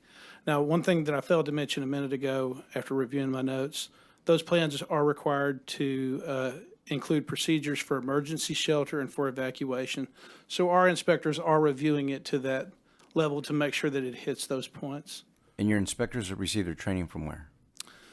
Well, they're registered sanitarians. They have to have a bachelor's in science, so many hours of science, and then they have to go through a certification process. But the certification process is like pointed towards sanitation, right? Public health, like clean water and disposal of waste. And we do full retail kitchen inspections when we're at each camp. So that certification from those inspectors is not necessarily emergency response or these type of situations. It's more sanitary and public health? Yes, sir. And honestly, when reviewing SB1, one of the things that we've requested is some actual certified emergency management coordinators for our team. If the expectation is that DSHS starts to approve emergency plans, we're all for it. We're here to help with this situation. Obviously, this is way beyond what we would have ever wanted to happen, right? Because we're here to protect life and prevent people from getting ill, injured, or death. And obviously, this is not what we want to happen. So if the idea is that DSHS needs to start approving emergency plans, then we'll need some emergency management coordinators on our team to do that. Thank you, Mr. Chairman. Thank you. Senator Perry. No, I'm good. Senator Bedcourt. I want to thank you, Mr. Chairman. You brought up a very good point about you made the right choices. First off, you kept the phone on, okay? And then you tell your people not to disable the alerts because 29.5% of Texans know how to disable these alerts. That's 6 times more than what happens in Vermont, for example. Now, to Senator Schwartner's question, you do have some fundamental bandwidth issues, even with these current networks that we're using, that could explain why you effectively browned out, okay, in your area, because there's a system overload. The signal carrier has gone down in your area for some reason. Maybe it was a function of the storm. That's why it's so important to have redundancy on top of those networks. That's why we're thinking Starlink or some other some other possible parallel path communication so you would get that alert. And we're trying to put the same technology into the flood warning system as well, because you can't just rely on just this network anymore. That's, the old school sirens are designed to get people's attention if all else fails, try to get them out of the way. Mr. Chairman, if we could, I know we have Nim in the back, and we're going to call him up. Okay, fine. Thank you. So that's. Are you done? All right, done. So, Mr. Robertson, you have a statement you wish to? Yes, sir, if I may. Yes, please proceed. Chairman Perry, members, my name is John Robertson. I'm here today on behalf of Camp Longhorn.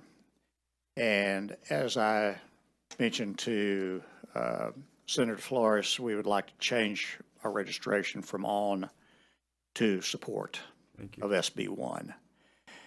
First, let me say that our hearts are broken and hard to do this after this morning by the tragic losses suffered during the July 4th floods, particularly the families that lost their children. There are no words that can ease the pain, but it's in their honor that we commit ourselves to working together to ensure every child who attends camp in Texas is safe. Camp Longhorn was founded by Texan Pat Robertson in 1939 on the shores of Inks Lake. Today it serves more than 5,000 campers each summer. We appreciate Senator Perry addressing the differences between camps that sit on lakes and those that are located on rivers. Camps across Texas are as diverse as our geography. A measure may be appropriate for the Guadalupe River does not necessarily translate effectively to a body of water such as Inks Lake. I believe that's what SB1 is a giant step forward, keeping kids safe, and we're committed to work together to craft policies that both honor the memory of those lost and ensure the safety of every child who attends camp in Texas. Thank you for your time, your consideration, and happy to answer any questions you may have. Senator Schwartner. Thank you, Mr. Chairman. Mr. Robertson, I know your area fairly well. It's right below Buchanan Dam, and LCRA releases water there occasionally. And of course, the structural integrity of the dam is But can you kind of illustrate about how much communication you have with LCRA and when they release water? I know they alert downstream, but also what is your involvement there? How close are you? Do you monitor? Yeah, we stay. Pardon me. Excuse me. Let me finish. We monitor the LCRA. They alert us in several different ways. They use text, they use emails, they do phone calls, and we have all of our senior staff members at camp, plus our office staff, monitor those and are aware should one phone be out of service, then there's backup so that the others receive that. LCRA over the years has become extremely effective at predicting the amount of water that they're going to have coming into Buchanan, and therefore the amount of water that they're going to have to release through the floodgates. Has your camp ever flooded? Oh, yes, from sir. A release? Yes, from sir. a release, yeah. Yeah, we've experienced this many times over the years. It's pretty much, it's flat. I hate to say a part of camp, but we know almost to the inch how much water, how much rise there'll be on Inks Lake as each gate on Buchanan is opened. And then they alert us not only that they're going to have gate operations, but then they'll alert us as they open additional floodgates, and they alert us as they're going to begin to close those floodgates. So we can react with our plan based on that information from the LCRA. All right. Thanks for the information. Yes, sir. Senator Colkhorst. Thank you, Mr. Robertson. My family is a Camp Longhorn family. Yes, ma'am. The Cook family and Winkleman family. All Yes, those ma'am. years. I'm the only Winkleman sibling that didn't go to camp. I wasn't going to leave home. I'm just a country girl from Brenham, and I never wanted to leave. There's nothing wrong with that, ma'am. I know, but I'm given a hard time by my siblings for sure. I want to ask you what you did the weekend of July 4th and 5th.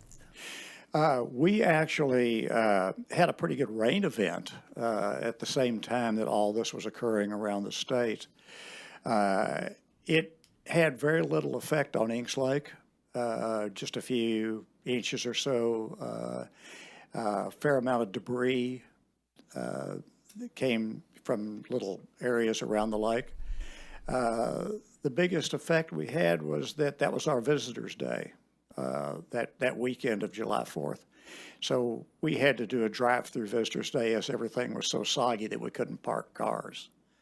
Other than that, camp went along as it would normally do so. When Buchanan did finally open, they did. What were your what are your procedures? Okay, thank you. But by the time the water reached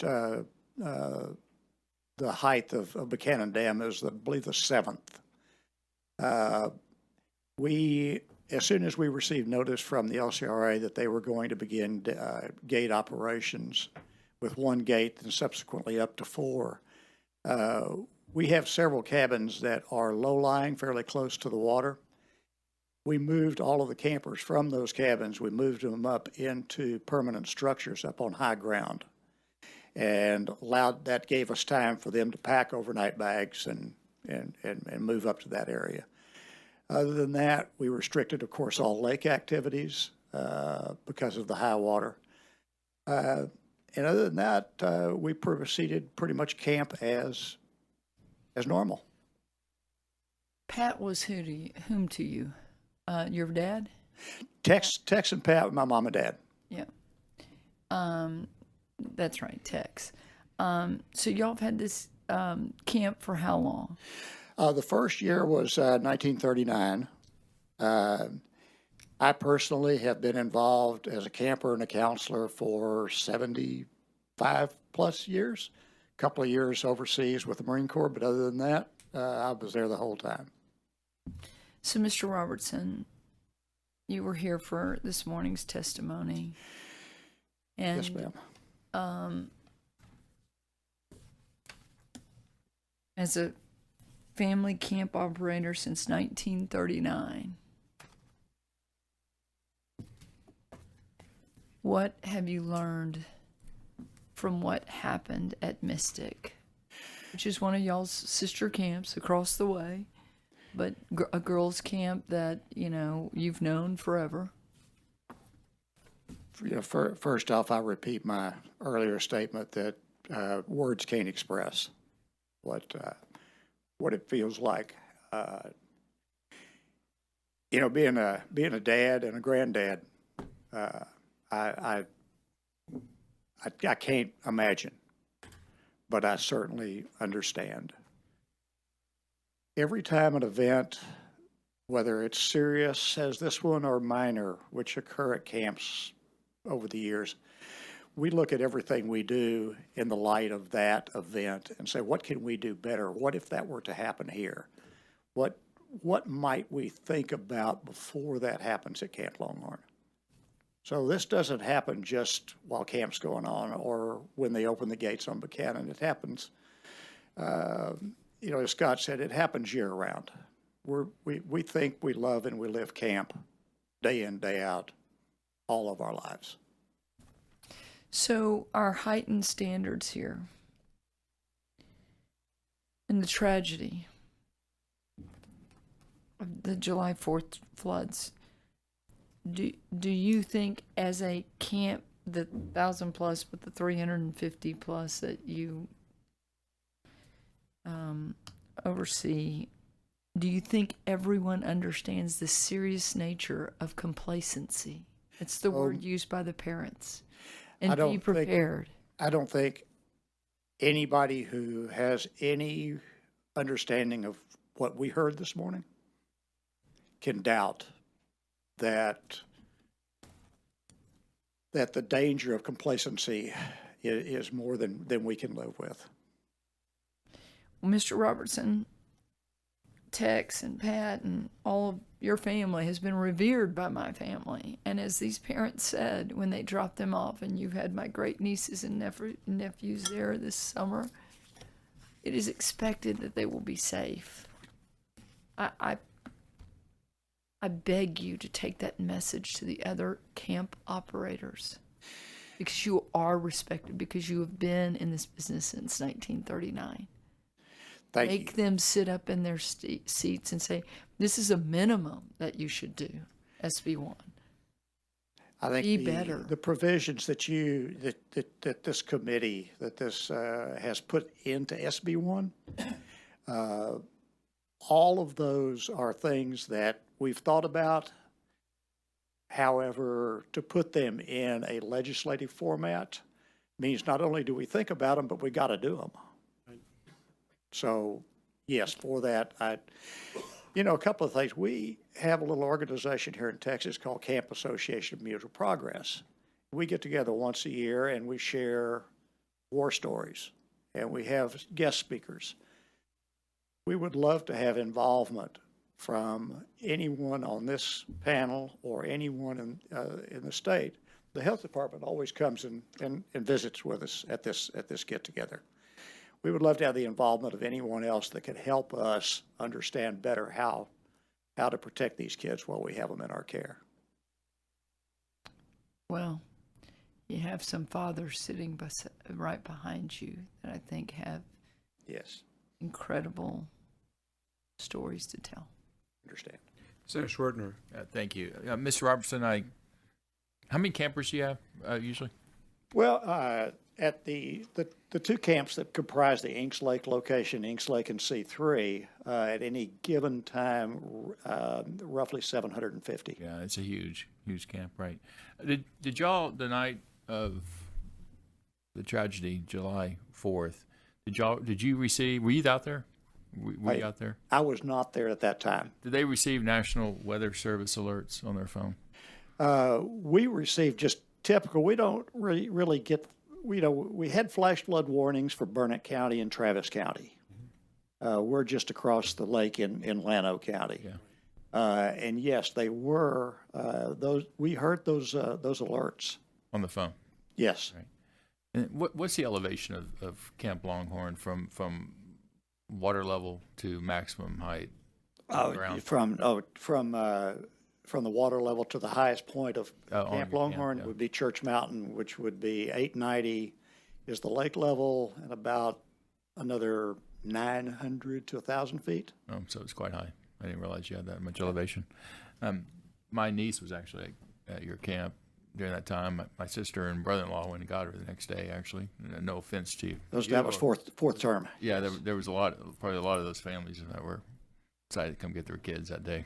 But on your association or group that meets, certainly emergency management coordinators would be a good group to Absolutely. invite and give discussion and input from a expertise standpoint. Thank you. Senator Menendez. Very quick question, Mr. Fineski. You testified that your security guard didn't get a warning, wasn't aware, didn't alert anybody, correct? Correct. Your security guard overnight, are they stationed indoors or outdoors? They're stationed outdoors. Outdoors. So they roam the grounds. Most of the time, they are concerned with outsiders coming in. Sure. And that's what they're roaming the gates and things like that. And so that's why, when there are, any warnings or anything like that we discuss that with them at that point. Real quick, so moving forward, when the sirens get installed, if your security guard hears, it doesn't matter if someone doesn't get something on their phone, because then the security guard can come knock on your door and awaken you and say the sirens are going off. And Exactly. And and we've got communications through cell phones, and they have a walkie-talkie that I sleep with right next to my bed, and so they can communicate that way as well. Thank you, Mr. Chairman. Senator Perry. Two things real quick, and I think we're highlighting some common sense stuff, but I want to go on. I noticed there's been a talk that sirens should be integrated with weather warning systems, et cetera. I would beg to differ. These are going to be so proprietary to a region and to a camp that it's incumbent upon the camp owners to probably could be integrated, but to what we've already heard, sometimes the electronics aren't working, or I get a 15 county flash flood warning, which has no relevance to me. So at a minimum, an override, but it will be the camp operations that will sound the alarm, the PA, or whatever system. Secondly, is it uniform that every camp has security for all of the other disasters? Bad people trying to get on. Is that something you took on yourself? Because that was a question that came up with multiple conversations I've had. My night watchman, and obviously what we're looking for there is people coming in to camp unauthorized access. Is that something that's universal, or is that something each camp decides on its own? As far as I know, there is no rule for a universal requirement. But there are a lot of camps that do that. Let me ask it this way. The geography of these are camps with young kids, girls a lot of times being on camps. And I understand security. I think y'all have a gated kind of We have entrance. a gated community. To be truthful, it's not a fence that's hard to scale.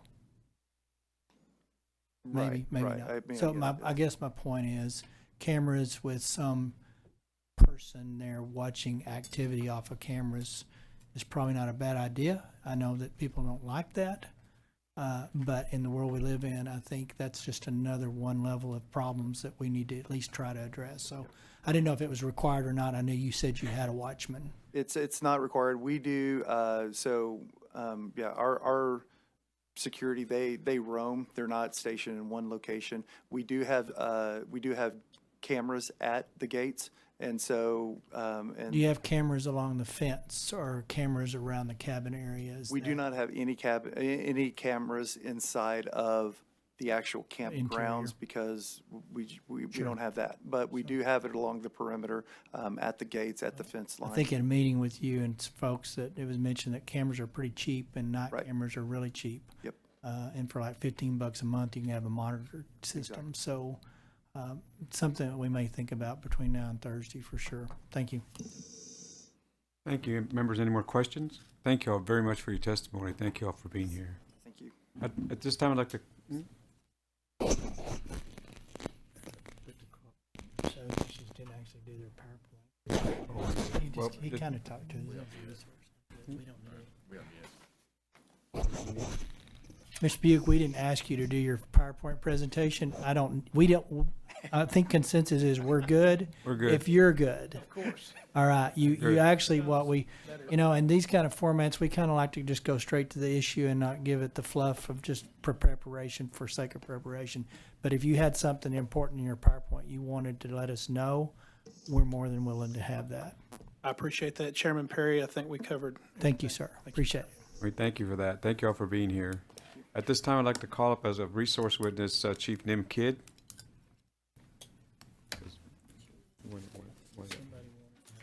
I got a question. Sortner had a question. I just want to do the alerts again.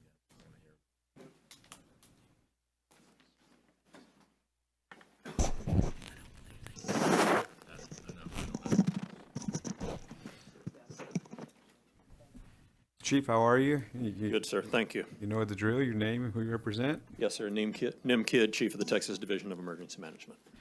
Senator Shortner. Thank you, Mr. Chairman. Chief Kidd, tell us again about National Weather Service alerts and how many phones don't get alerts percentage-wise, and do we have any data relative to, did they get them in the Hill Country the night of July 3rd/4th? So, thank you, Senator. So, we'll talk a little bit about the way the National Weather Service NOAA weather radios work. They're a VHF-based radio. There's about 7 different channels that broadcast from the National Weather Service offices. You may remember we have 13 National Weather Service offices in the state of Texas, in addition to 3 river forecast centers and the Southern Region home up in the Metroplex.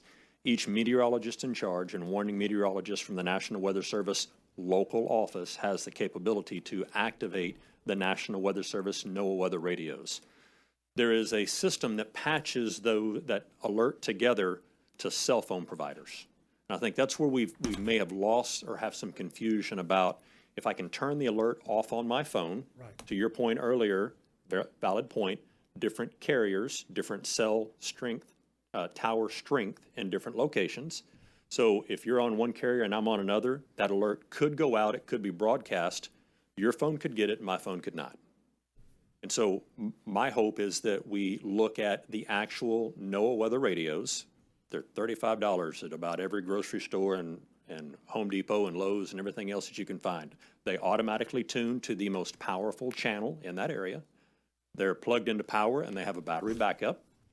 But that can't be the only tool that we use. It just needs to be one of the tools that we use.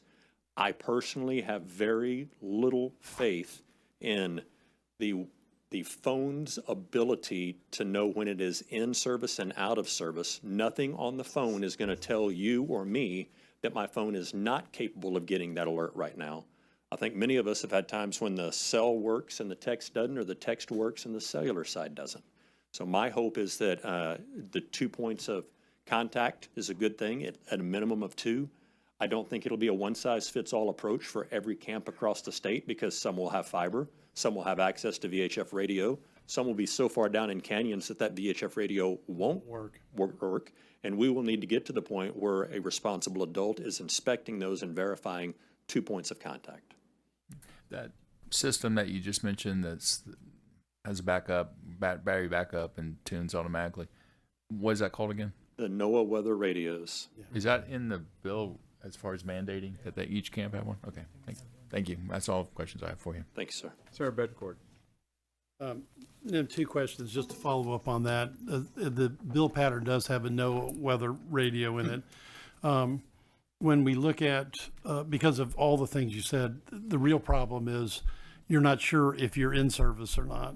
And if you're, and that at that point in time, and that happens regularly, and you could have different providers that it could be trying to serve the same area, one's in, one's out, true? Yes, sir. Right, and you've read the same IPAW study that we have about Texans. They're quite capable, 29.5% of them are capable of turning those alerts off.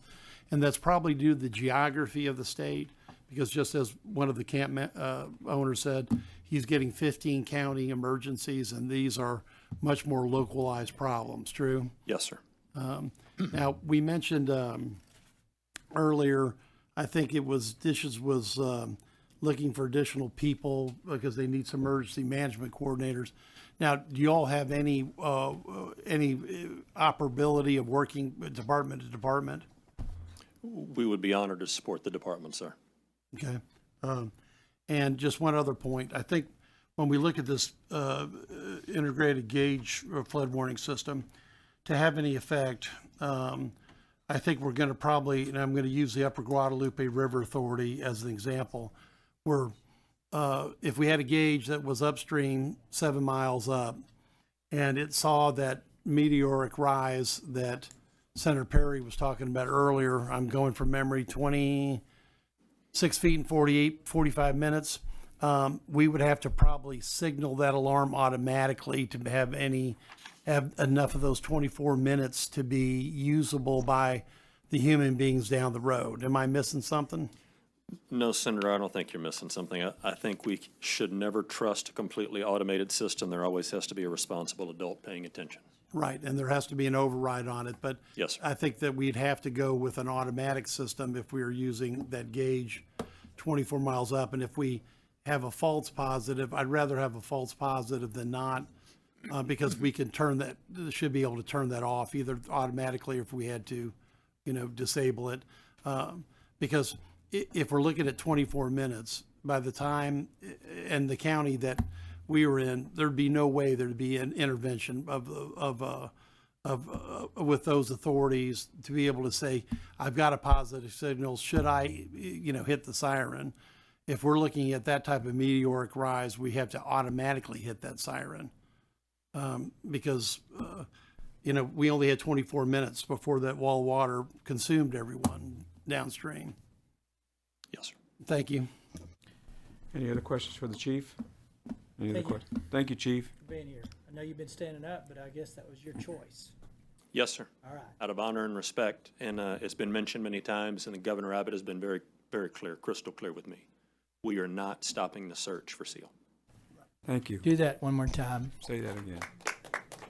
Governor Abbott has been crystal clear with me. We are not stopping the search for SEAL Stewart. That gives me confidence. We are not. That we're going to do everything we can. Senator, we have used every human and animal technology that we are aware of and researching more every day. Okay. I know if it can happen, it will happen with Yes, sir. people like you doing it. Yes, sir. Thank you. Thank you very much for that, chief. With that, members, that concludes our invited testimony. And public testimony is now open for Senate Bill 1. As your name is called, please come forward. So the chair. So your testimony will be 2 minutes. And when you come up, say your name, who you represent, your position on the bill. The chair calls Candace Watkins, Steve Baskin, Paul Biles, and Ed Walker. Candace Watkins, Steve Baskin, Paul Biles, and Ed Walker.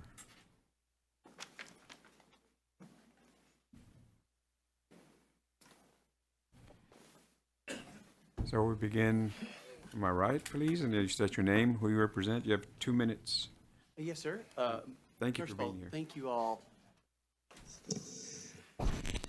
Chairman Perry and committee, thank you for all the work you've done on this and also the hours of empathy and commitment you've shown on all this. My name is Steve Baskin. I'm owner emeritus at Camp Champions. I'm also the current chair of the American Camp Association. And we're here, I wanted to say, we have full-throated support for SB 1. And I just know that when my wife and I became camp professionals, we realized not only we have a chance to impact kids, but we had a brutal burden to look after them. It's one that I wear, but my wife wears so much that there are times she wonders why we do this. I want to thank all the people who testified. They have refocused and remotivated my desire to do everything. You don't know you're complacent, right? Almost by definition. I would like to think we're not. I've been called hard. But we're going to do everything we can. And also, I want to commit at the national level. I want the American Camp Association is going to learn from this and bring lessons that beyond the state of Texas to camps around the nation. Thank you. So, Mr. Baskin, for the record, you're showing is on. You're saying you want to change that to 4? 100% 4. Thank you. So noted. Please proceed. Good afternoon, Chairman Perry. Put the and mic, members- could you put the mic toward you? There you go. Good afternoon, Chairman Perry and members of the committee. Thank you for the chance to speak. My name is James Ginther. I worked 41 years for the Lower Colorado River Authority, including 35 managing lakes and dams in the Highland Lakes.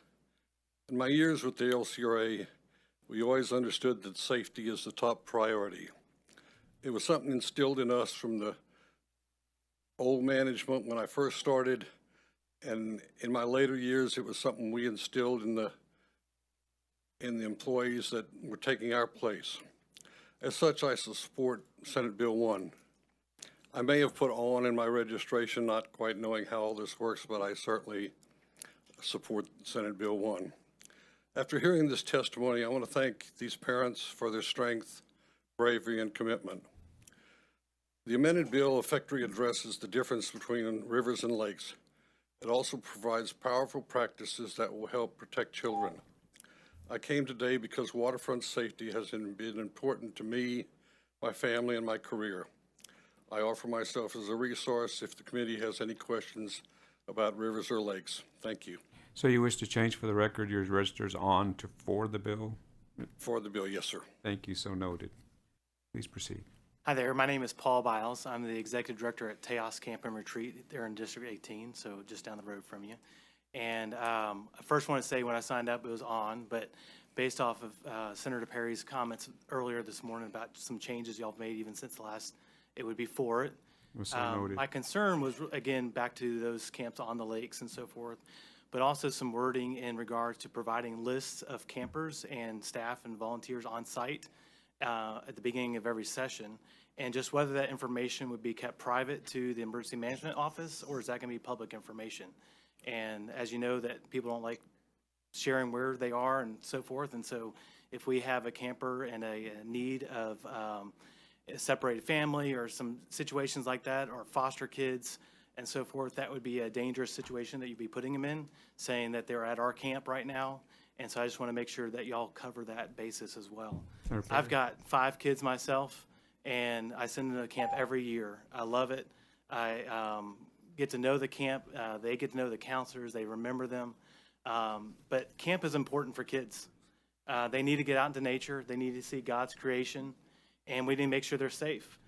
This morning before heading out, it was still dark out. I took my 2 littlest ones outside because right now several planets are aligning with the moon, and you can see them all at the same time. My little son said, "Man, this is the best day ever." And those are the type of moments you see and you hear about at camps, and so it's important to keep them safe. And so I just really appreciate the work y'all are doing, and continue, pushing forward and finding a solution that's going to work for all. Senator Perry. Yeah, I just want to make it clear, there's no requirement to list the campers, any of that. It's just develop a plan that you can find those campers. Gotcha. And identify them and account for them as quick as possible. So I know the language has been changing quite often in the last 3 weeks. So I hope that was never in there. I don't remember it being there, but it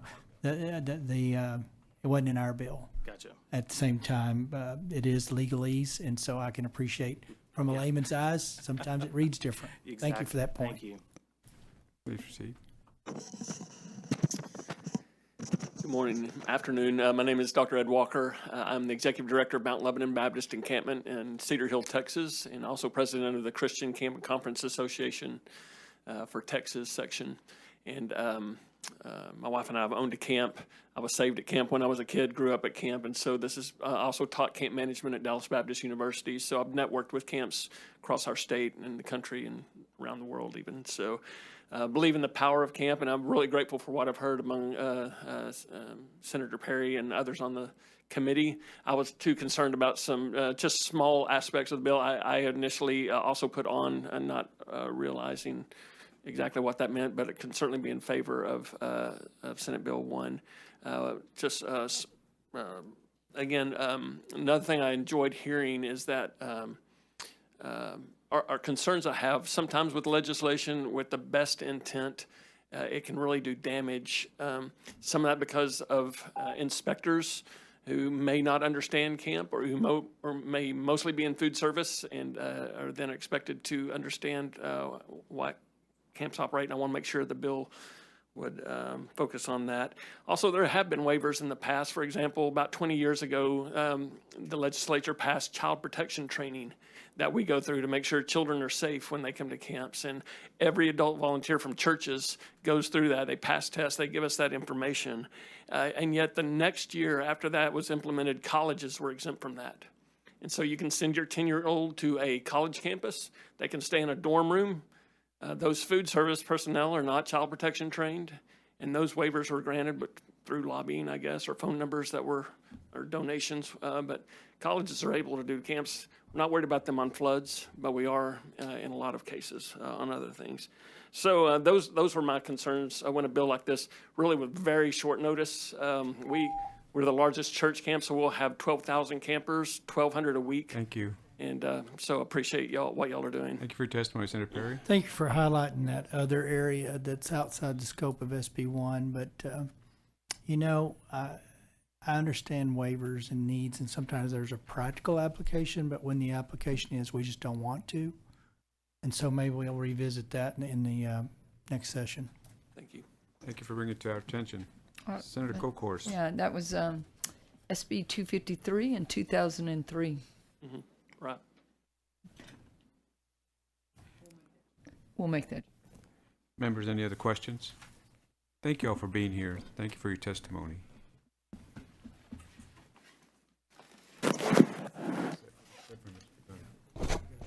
Just three. Chair calls Joe Alarcon, Kenneth Flippin, and Cyrus Reed.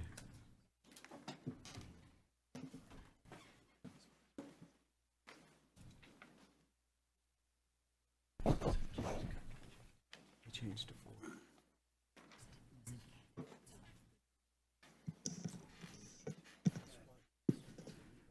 Is Candace Watkins still present? Candace.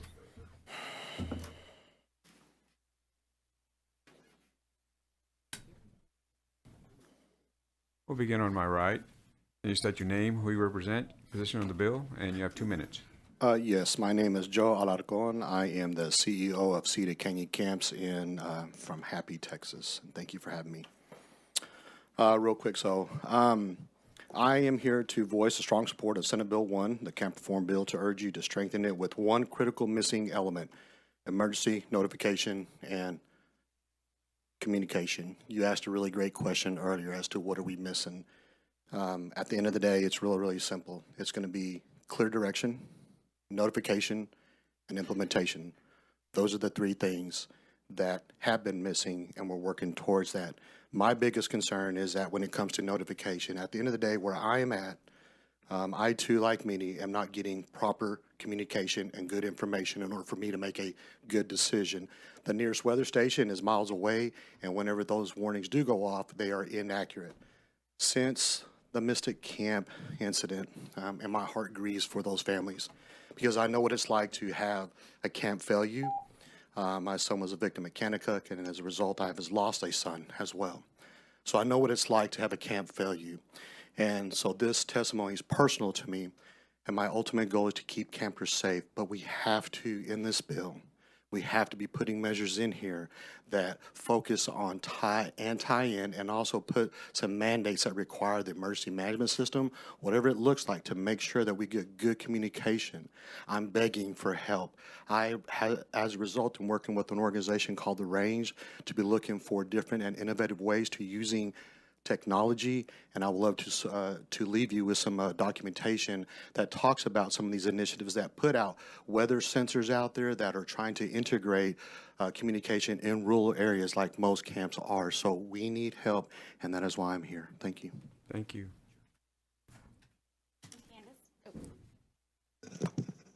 Hi, I'm Candace Watkins. Mr. Chair, thank you, and committee, thank you so much. I could just feel the love, and it's greatly appreciated. I'm one of the mother's, Callie, the McCowan family's family friend, and so I'm here as Callie's friend and someone who was blessed to have her daughter Lenny as my daughter's best friend and as my bonus daughter. In our home, Lenny wasn't just Blakely's best friend. She was our family. She was our giggle buddy, our joy. Losing her has left a hole in our hearts that will never be filled. Lenny left a lasting mark on my daughter Blakely's life. Every day I see how much she misses her. She asks me like the hardest questions at night before bed. And then, yes, actually this morning, she mentioned that yesterday, her first day of school, at lunchtime, she waited by the door for Lenny to come out to give her a hug, and she wasn't there. The last day they spent together, they were being so silly. They were pretending they were little chefs and just giggling and asking what my order was. And I took pictures and sent them to Callie saying, I'm saving these for their high school graduation slideshow. I never imagined they wouldn't make it to high school together. For me, I carry the heartbreak of losing Lenny, who I loved like my own. And for Callie, Michael, Bates, and George, and the whole entire family, it is the unbearable pain and heartbreak of living without her. Blakely also lost 2 other friends that day, a reminder that so many families are grieving the same tragedy. The ripple effect of this loss reaches far and wide. It has changed lives forever. This wasn't just a flood. Floods are inevitable, but the tragic loss of life is a sad reminder of how deeply unprepared we can be.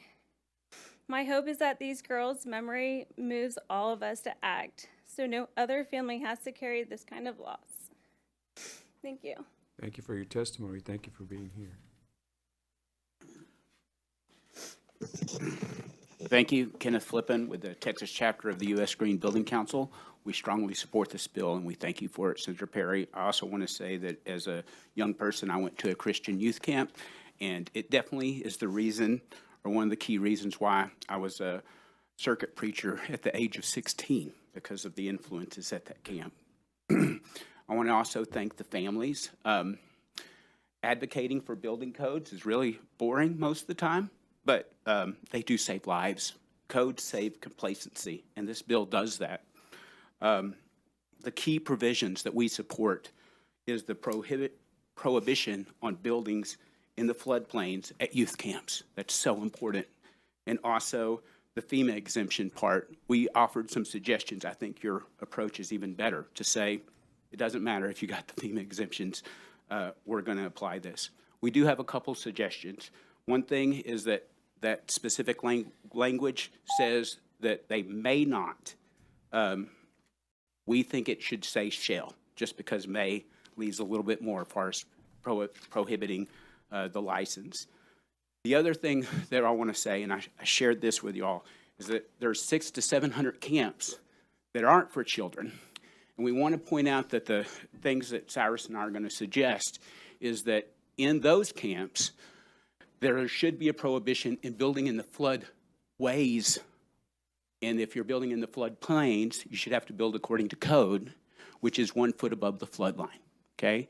And the floodplain, the reason I want to explain this is the difference between, as you can see, this is the channel. Outside of that is the floodway, and then further on is what is called the floodplain or the floodway fringe. And if we build in the floodway, you're basically building in the place where the flood is definitely going to come. And we shouldn't have buildings in there at all, even if they're not youth camps. And for those reasons, we wanted to do that. Encourage y'all to support those. If y'all have any questions, but thank y'all for this bill. Thank you for your testimony. Yes, sir. Thank you. For the record, Cyrus Reed here on behalf of the Lone Star chapter of the Sierra Club, very much in support of SB1, and it sounds like the committee substitute. First, a little personal privilege. I want to thank the families for coming. As the father of 3 children, many of who are involved in all were involved in Boy Scouts, Girl Scouts, went to lots of camps. You did lobby. You came here, you had the governor put this on the special call for the second session, and you have a much better bill because of what you told these folks in front of you. So I thank you, but I also thank them, and my heart goes out to them. And I hope that God gives them peace. Sierra Club, as you know, is an organization that wants to get people outside, so camps are important to us. We support the bill. In the written testimony, I don't have a lot of time. There are some suggestions along those lines on floodways and floodplains. There may be, and it sounds like your committee sub is dealing a little bit with this, but there may be areas where it's okay to build in the floodplain if you put in some protections on the type of construction you do. And there are modern codes. The American Society of Civil Engineering has both a 2414 and now a 2424 suggestions for how to build in floodplains, looking at minimum finished first floor elevation of all new developments, looking at allowances, looking at some of the flood protection aspects and flood resistance materials are all things that we could consider. If it's not perhaps in this bill, it could be something we'll look at the future, really not only for campgrounds and camps, but really for all buildings. We as a state, and I've mentioned this before, at least in the counties, we have a minimum codes that's based on 2006. Obviously, many counties have now gone beyond that.